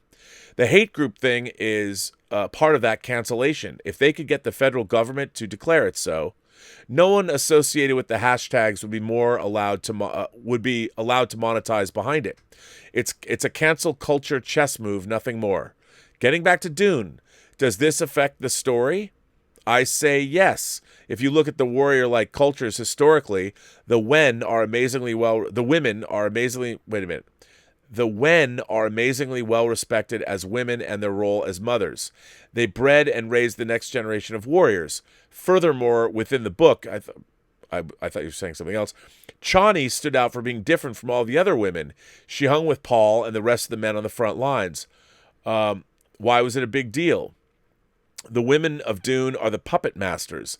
Lady Jessica and her former sisterhood, the Bene Gesserit, pulled the strings in the background, most of the time without the men's knowledge. Now you have Liet as a woman, taking away the uniqueness of Chani and actually contributing it to her. She doesn't fit with the rest of the women because she's front and center instead of pulling the strings in the back. The character is a square peg that was created by the author to be a round hole, plus one of the people to be a woman and a leader of warriors she has to be the bestest ever. In closing, Denis Villeneuve is a director in the Hollywood system that seems to have an illness. You need to understand what fandom has been dealing with since 2012. Asking fans to give the director a break about gender swapping is akin to asking a battered spouse to give their significant other a chance. I'm sure they won't beat you tonight. Mark C. Look, I think you bring up a lot of good points about that. And sure, you can argue that if you're going to adapt Dune, it's very important that it be a faithful adaptation. But I would say this: on the other hand, you also have to think of your movie-going audience. I mean, there's a reason that Tom Bombadil was taken out of Lord of the Rings, and I don't think it was because the people making Lord of the Rings didn't care or they had some directorial agenda. Their agenda was they had to make a movie that worked, and that's why they took out Tom Bombadil, because the character would have bogged down the rest of the story. Even though when you're reading it, you can deal with Tom Bombadil, but in their narrative, it would really be a hard thing to do, especially when you're thinking about pacing issues. Now, I think with Dune, I think rightfully or wrongly, you want to get women into the seats of the theater. And I don't think necessarily that gender swapping, and Liet is a character, let's remember that Dr. Kynes was like, he was obviously leader of the Fremen and the father of Chani, but the Dune is so full of strong female characters, and also what ends up happening, of course, later on in the books, is the warriors are no longer the men. So, like you point out, I mean, I think it's okay. That doesn't bother me that much. And we haven't seen what he's going to do with that character. Look, I think agenda-based storytelling is not good. I think it violates my axiom. Never put your agenda before your characters and your story, and that's what putting the agenda does. And I don't like it. I don't buy off on it. It's not good. So I think you could be right, but I'm gonna hold off and see what Denis Villeneuve does. I don't think. Look, he just wants to make a great movie, and in his movies, he's had very strong women. I mean, look at Arrival. Obviously he didn't write Arrival, but he chose to direct Arrival, and Amy Adams' character is a very strong woman. As a matter of fact, Amy Adams' character, spoiler alert, knows her daughter is going to die at a very young age, but chooses to have her anyway and live that life and have the time that she had with her. I just think you have to look. Now, you're talking about a number of things here too, and when it comes to agenda-based storytelling, I think I'm getting sick of it because it violates. You cannot trade one oppression for another. You just become another oppressor. And I don't understand. My whole thing is we have to move forward together. We have to better ourselves as people and move forward together. And I think this idea that making smash the patriarchy. Really? Well, what are you going to put in its place? Everyone's talking about smashing the patriarchy. Well, let's see what your civilization after the patriarchy is smashed is going to look like. What, women are just going to be able to... Look, I think everyone who's ever had girlfriends or has dated women or who has had grown up with sisters as I have, you realize that women are not all sunbeams and rainbows all the time. Women can be cunning, they can be dangerous, and this idea that somehow, we're going to smash the patriarchy and we're going to live in a matriarchal society, I don't necessarily think that's going to be any better, really. There's no evidence that shows that it could be. Not yet. We'll see. I don't know.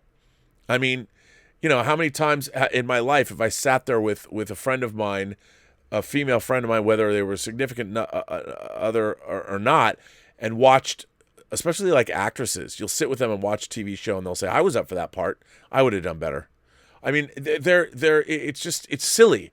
I mean, and people completely forget when it comes to the patriarchy that our civilization, we had very defined gender roles for thousands of years as a matter of survival. And there have been matriarchal cultures in the past, but for the most part, we had to, if we didn't have men on the front lines, like fighting off the wild animals and killing them for food, women couldn't have safety and have kids, and we probably wouldn't still be here. So there is a biological need to have certain gender roles. Now it's all changing, and I'm all for that. I'm all for the evolution. But why does the evolution of this have to suddenly denigrate one side? Let's rise women up and let's rise whatever. People of color up, let's rise LGBTQ people. Let's all move up together. Let's not move up at the expense of, now we're going to get ours over on the patriarchy. Well, how far back does this patriarchy go? You go back 5,000 years. You're damn right you had to have men. If they didn't, the women weren't being protected. What was going to happen? How many men inadvertently lost their lives protecting their loved ones back at home, trying to feed them? I mean, it's interesting because we had lots of really great storytelling going on. I just did an interview with someone I know, a female filmmaker I know who worked at the studio system. She's worked her way up. She's self-made. You're going to see it. I did it this morning. I did the interview this morning. And she just flat out says that in the last 20 years in Hollywood, things for women have changed drastically. Now, keep in mind, she's her own boss. She's a producer. She's a director.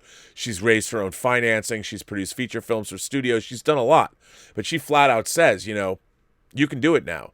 And she's like, when I worked at Paramount in the mid-90s, it was a different culture. It was a different world. Now, we're having more changes and more people are getting more opportunities than ever. And it seems like this agenda-based storytelling I think it is getting in the way. It is interfering with storytelling. And I think at a time when things are getting better than they've ever been, yet everyone's still angry. I mean, we all have to move forward together. And the voices that have been marginalized, they all deserve to be heard. And everybody should now we have a world where with social media, with technologies like YouTube, anybody can start a channel and start talking. Anybody can go out and do what they want. The problem is it's hard work. It's hard work. And look, as this person I interviewed today said, I picked up a camera and I went and started to make movies. No one stopped me. But what they want is within this little box, they want to be led into that little box. And look, now we live in a world where innovation, anybody can do it. Anybody can pick up a camera. Now you need talent. Well, but it's really hard. Yeah, it's really hard. It's hard for everybody. It's hard for everybody. Nobody gets a free pass. So what I want great stories. I want great stories. I don't care who is telling them. As a matter of fact, like I said, the more diversity we have of people telling stories, the better stories that we're going to get. However, if your stories are about smashing the patriarchy and instead oppressing other people, whether they're white cis males or whomever, your stories are bunk anyway. Unless they're satire and they're interesting. I mean, you've got to tell us your stories. Make the stories new. Let's evolve into something new. But, I don't think that Denis Villeneuve changing Liet Kynes as the sex there and do a gender swap is necessarily a big problem, especially considering where the books go. So that's just me. I don't know. I could be wrong.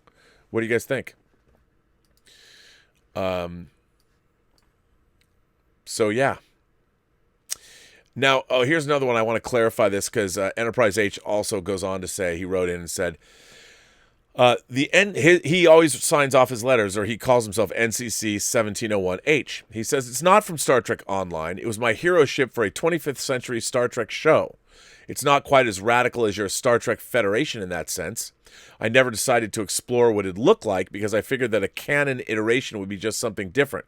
One thing to remember when visualizing starships is this.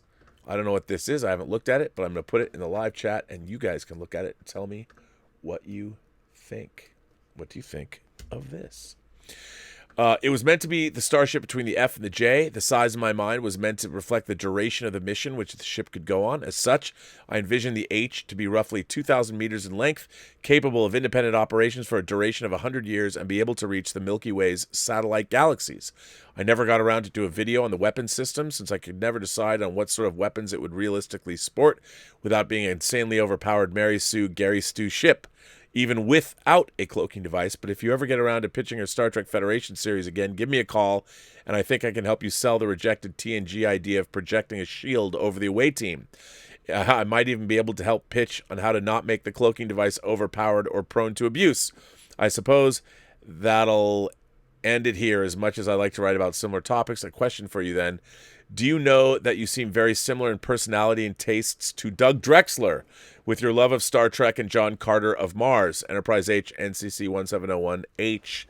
Well, sir, that is a high compliment.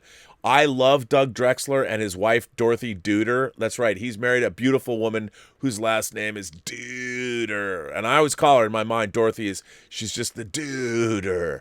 And yeah, I mean, Doug Drexler is one of all the people I've ever met.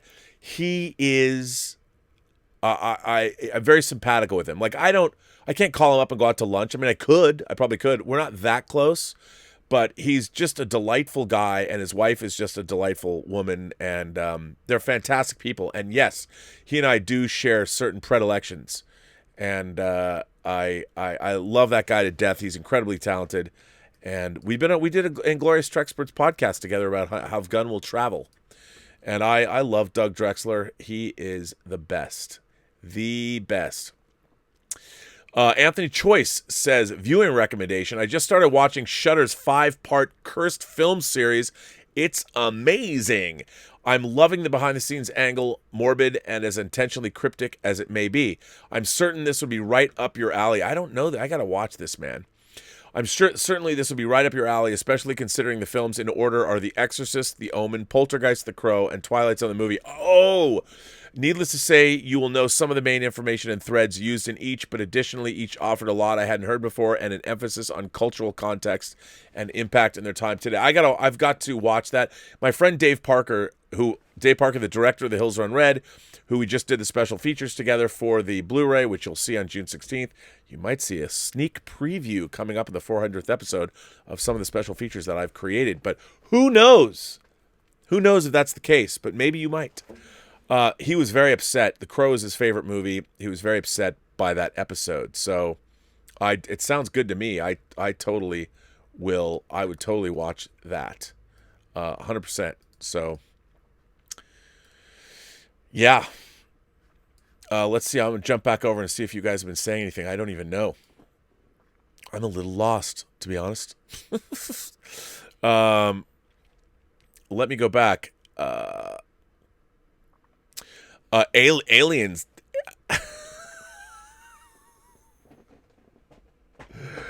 Alien sends in a tip and says, I can assure you that 2 mouths are better than 1. Oh boy. Mukbang Reviews sends in a super chat and says, thanks for your shows. Loved your recent Elizaview shows. Keep up the great work. Looking forward to 400. Well, thank you, Mukbang. You've been very, very generous. And thank you very much. By the way, I've been informed that since I've been out in the garage, our man Claudius, had bottles of wine delivered here, which is amazing. Claude and his wife Candida and their lovely child. He sent us bottles of wine to drink on Elizaviews. Now, keep in mind, everyone, it's viewer's choice for the next 2 weeks, and we were going to do the Long Kiss Goodnight tonight, but I figured that was too much, and we have to work up to it because the Long Kiss Goodnight and Zardoz were the number 1 choices for the Viewer's Choice Awards, so we'll work up to those and we'll do an epic long show where we're going to compare and contrast both of those movies, and I will explain to you why I wouldn't normally have picked a movie like The Long Kiss Goodnight, which, by the way, it has nothing to do with its quality. But why I wouldn't have picked it if I chose all the movies for Elizaviews, and why I would choose Zardoz. So you can tune in for that. I'm really enjoying what you guys. It's been a lot of fun. For those of you who don't know, so Elizabeth and I during this time where we're sequestered at home, she couldn't do any work. Her work was completely stopped because she has her salon and she can't cut anyone's hair. So I said, well, let's do a show. So we've been doing this thing where I show her movies and we comment on them and share a bottle of wine while we comment on them, and they're movies she hasn't seen. And it's been picking up every episode. There's more people, and it's kind of a much more rollicking, raucous discussion. It's a lot different energy. There's now 16 episodes, and we've been getting better every time because Elizabeth hadn't, she's not speaking at conventions, and now she's gotten really up to speed. So we really have a great energy, and it's a lot of fun to work with her. So, and Claude sent us gin last week and a great bottle of wine, a Portuguese bottle of wine. A red blend, actually, so I'm looking forward to what he sent us. That's cool. So we'll have those to drink for the next 2 episodes, but we're doing Viewer's Choice for 2 weeks. So that'll be fun. Evan Newman sends in a tip and says, in the Next Generation episode, The Wounded, Mark Alamo plays a Cardassian captain, but in Deep Space Nine, he plays a different Cardassian. Was his character's name changed so that the TNG writer wouldn't need to be paid during DS9? You've said something similar happened with Voyager. Yeah, I mean, Robert Duncan McNeil obviously was in The First Duty playing Nick Locarno, and I'm sure they talked about doing that. But then a writer, if a writer creates a character and that character is used again, the writer gets a payment. Now, they would have to pay, for every episode of Voyager, they would have to pay the creator. I don't remember off the top of my head who wrote The First Duty. Did Ron Moore write it? That there would be a character payment for every episode of Voyager, and that's a lot of money. So that's definitely why they did that. And I think it would be really cool that they would have that kind of continuity, but it's problematic. So yes, that's why he played the different character. Speaking of Claude, he says, Monsieur Robert, what did you think of Spielberg during the making of Hook? What is his management style like? You know what? I was on set when they weren't shooting. The door was open and I just walked on set. So I was only on set for an afternoon wandering around the sets, and they weren't shooting. So I've never actually seen Spielberg direct. I would love to. It looks like it would be fun, but I don't know. Just a Brown Girl is here. By the way, thanks for the wine, sir. You're a gentleman and a scholar, and I love the fact that you're contributing to me a whining, which is fantastic. Just a Brown Girl sends in a tip and says, as a person of color chick currently adapting a... I just want to know that that's what you wrote. I don't want people to think that I'm being disparaging toward women by using the word chick. Just a Brown Girl does say, as a person of color chick currently adapting a fantasy series featuring 2 white dudes, I 100% approve of that rant. Well said. Well, here's the funny thing. I mean, a writer is supposed to imagine. I mean, would that mean that a female writer can never write a male character? It's so silly. Writers are supposed to imagine. Now, admittedly, if I was going to write like yourself, if I wanted to write Just a Brown Girl, a person of color chick who was a character in a novel, I would do as much research as I could to what does it mean? What does it mean to be a person of color chick like yourself, Just a Brown Girl?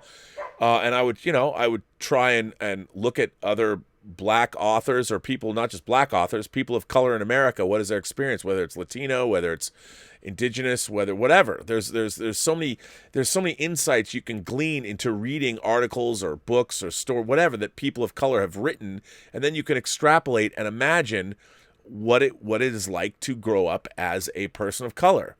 I think artists should be able to. It's so weird to me when somebody says, if you're playing a paraplegic and you're not, like, if you're playing Lieutenant Dan in Forrest Gump, what you really need to do is you need to have an actor who, had this same kind of a problem. I'm like, no, you're acting. You're acting, and you also need a great actor.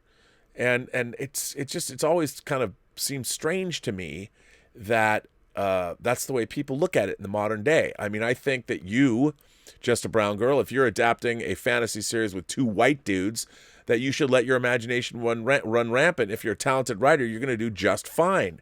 And that's what we should be able to do. The important thing is great characters, great stories. That's what's important. So I wholeheartedly approve of you writing a story about 2 white dudes. Just, is this going to be a Smash the Patriarchy story, or is it going to be a fantasy story? Just make it a great story. Just make it a great story. That's all that anybody asks. Mukbang Review sends in a super chat and says, thanks for recommending Devs. Can you speak more about it? It's a fascinating concept and has an interesting theme. I haven't finished it yet, but there's a great sci-fi video, and I'm all for it. Well, I don't want to... A lot of people haven't seen Devs. I think as an 8-hour science fiction show, and it examines specific issues, and part of those issues are part of what the show's about, discovering what Devs is, what is the mystery of Devs, and that's a big part of the show itself. I mean, what it really asks a lot. I mean, if you've ever pondered the idea of that concept where people say that scientists believe that we might be living in a simulation and all of that, and if it is a simulation, what does that mean for us and our lives? And Devs gets into that, and I think it's really, really interesting.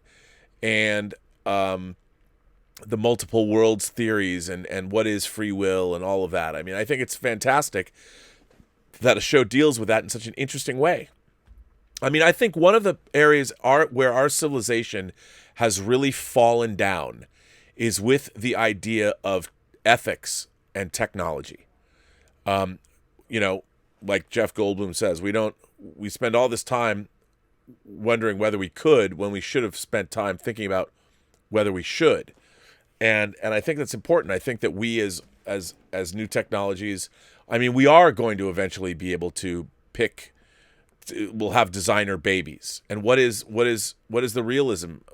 Is that realistic? I mean, what are you going to do? How are we going to handle that? What are the bioethics and what are the medical ethics going to be with our emergent technologies? And I think we're not very good at that. I mean, we can't even decide, like, during this time of being sequestered away, the Trump administration has allowed a lot of public lands to fall into the, like in 5 states, be sold or leased to the fossil fuel industry. Now, maybe the country needs the money, I understand, but there is no future in our fossil fuels. Not in 100 years, maybe sooner. There's no future in it. So why we are not devoting all of our resources? I mean, obviously it's going to take a while to transition off of those things. But look at the Saudis and the Russians are fighting. They're in the midst of a price war with oil. They're destabilizing that whole market. Why not build new technologies and move away from fossil fuels? Well, we've got these old entrenched industries that have been around for a very long time, and there's still a lot of things that need fossil fuels or need, hell, plastic's one of them. So I get it, but we're not very good at thinking in the long term. China's been, I mean, what they've done with Africa, getting the leases on all kinds of mineral rights. We'll go to Rwanda and we'll build up infrastructure. You don't have to pay for it. Just we get your land rights. Everything, all your minerals and lumber and everything. We want those. So give us those. And the Rwandans are like, great, okay, have that. And they don't realize that they're mortgaging, they're selling out their own future to China, because China's playing a long game. And we have to start thinking that way. America is being so reactionary. Whether you like the Trump administration response to this, George Bush was talking about, you can see that clip in 2005 about preparing for a pandemic. We should be the people that know more about this stuff than anything. America should be. We should be able to pivot on a dime, and we should be able to clamp down and take care of these situations right away. But we're not. We're not good at planning. We are always reacting. We're always reactionary. We're trying to play catch up. We're not good anymore. We should be the first people to be at the forefront of all of these problems, because we already know they're coming. We already know that they're coming. And yet, here, let's lease land away. Let's lease public lands away to oil companies. Well, we need clean land. We need clean water too.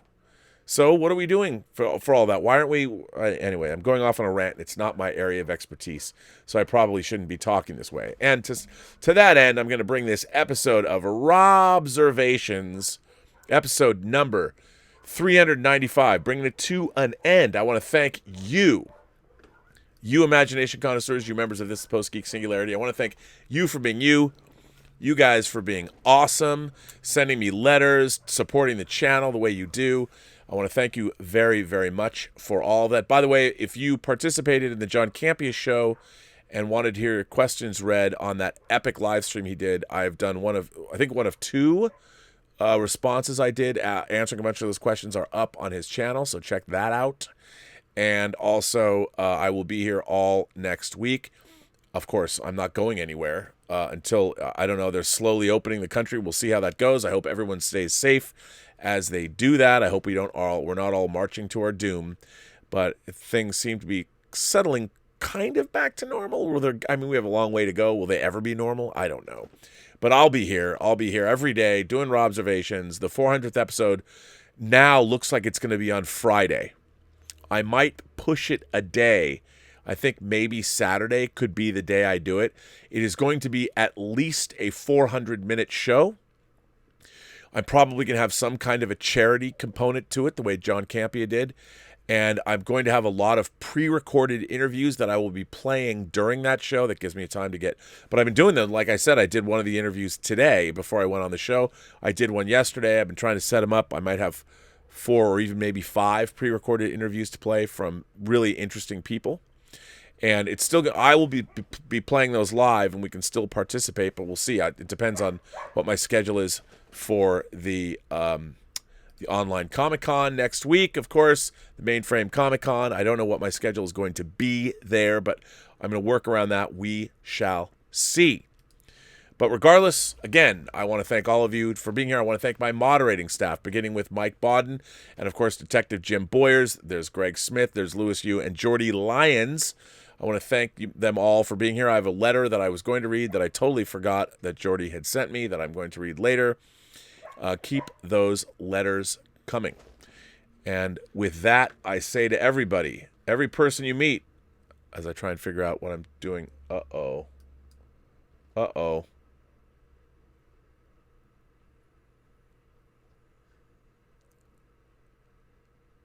shit. I didn't mean to do that.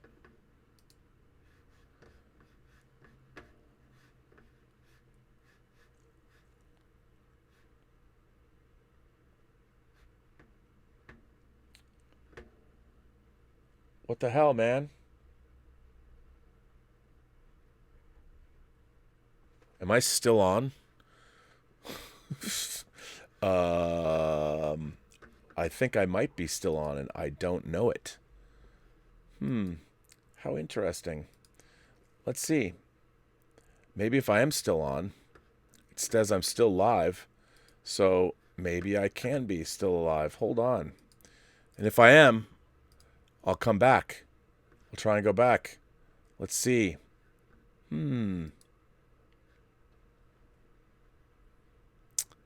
Wow, I guess, okay. I don't know if I'm still on or not. I can't tell. I think I might have not. I'm still on. Good. Well, hey, I pressed a button and it disappeared. I didn't get to, so I apologize. I'm like, uh-oh. I guess you watch. It's behind curtain. If I screw up and I'm like, well, am I still on? You get to see. You know what I'm going to do? I'll tell you one thing I'm going to do is eat more of these Albanese gummy bears because they're, this orange one's tasty too. Anyway, what I was going to say, every person you meet has a story to tell that you have yet to hear, and all you have to do is listen. And with that, I say thanks to everybody again. I'm going to bring an end to Robservations, a show about something, episode number 395, and I will see you later tomorrow for 3 shows. So, as always, have a better day.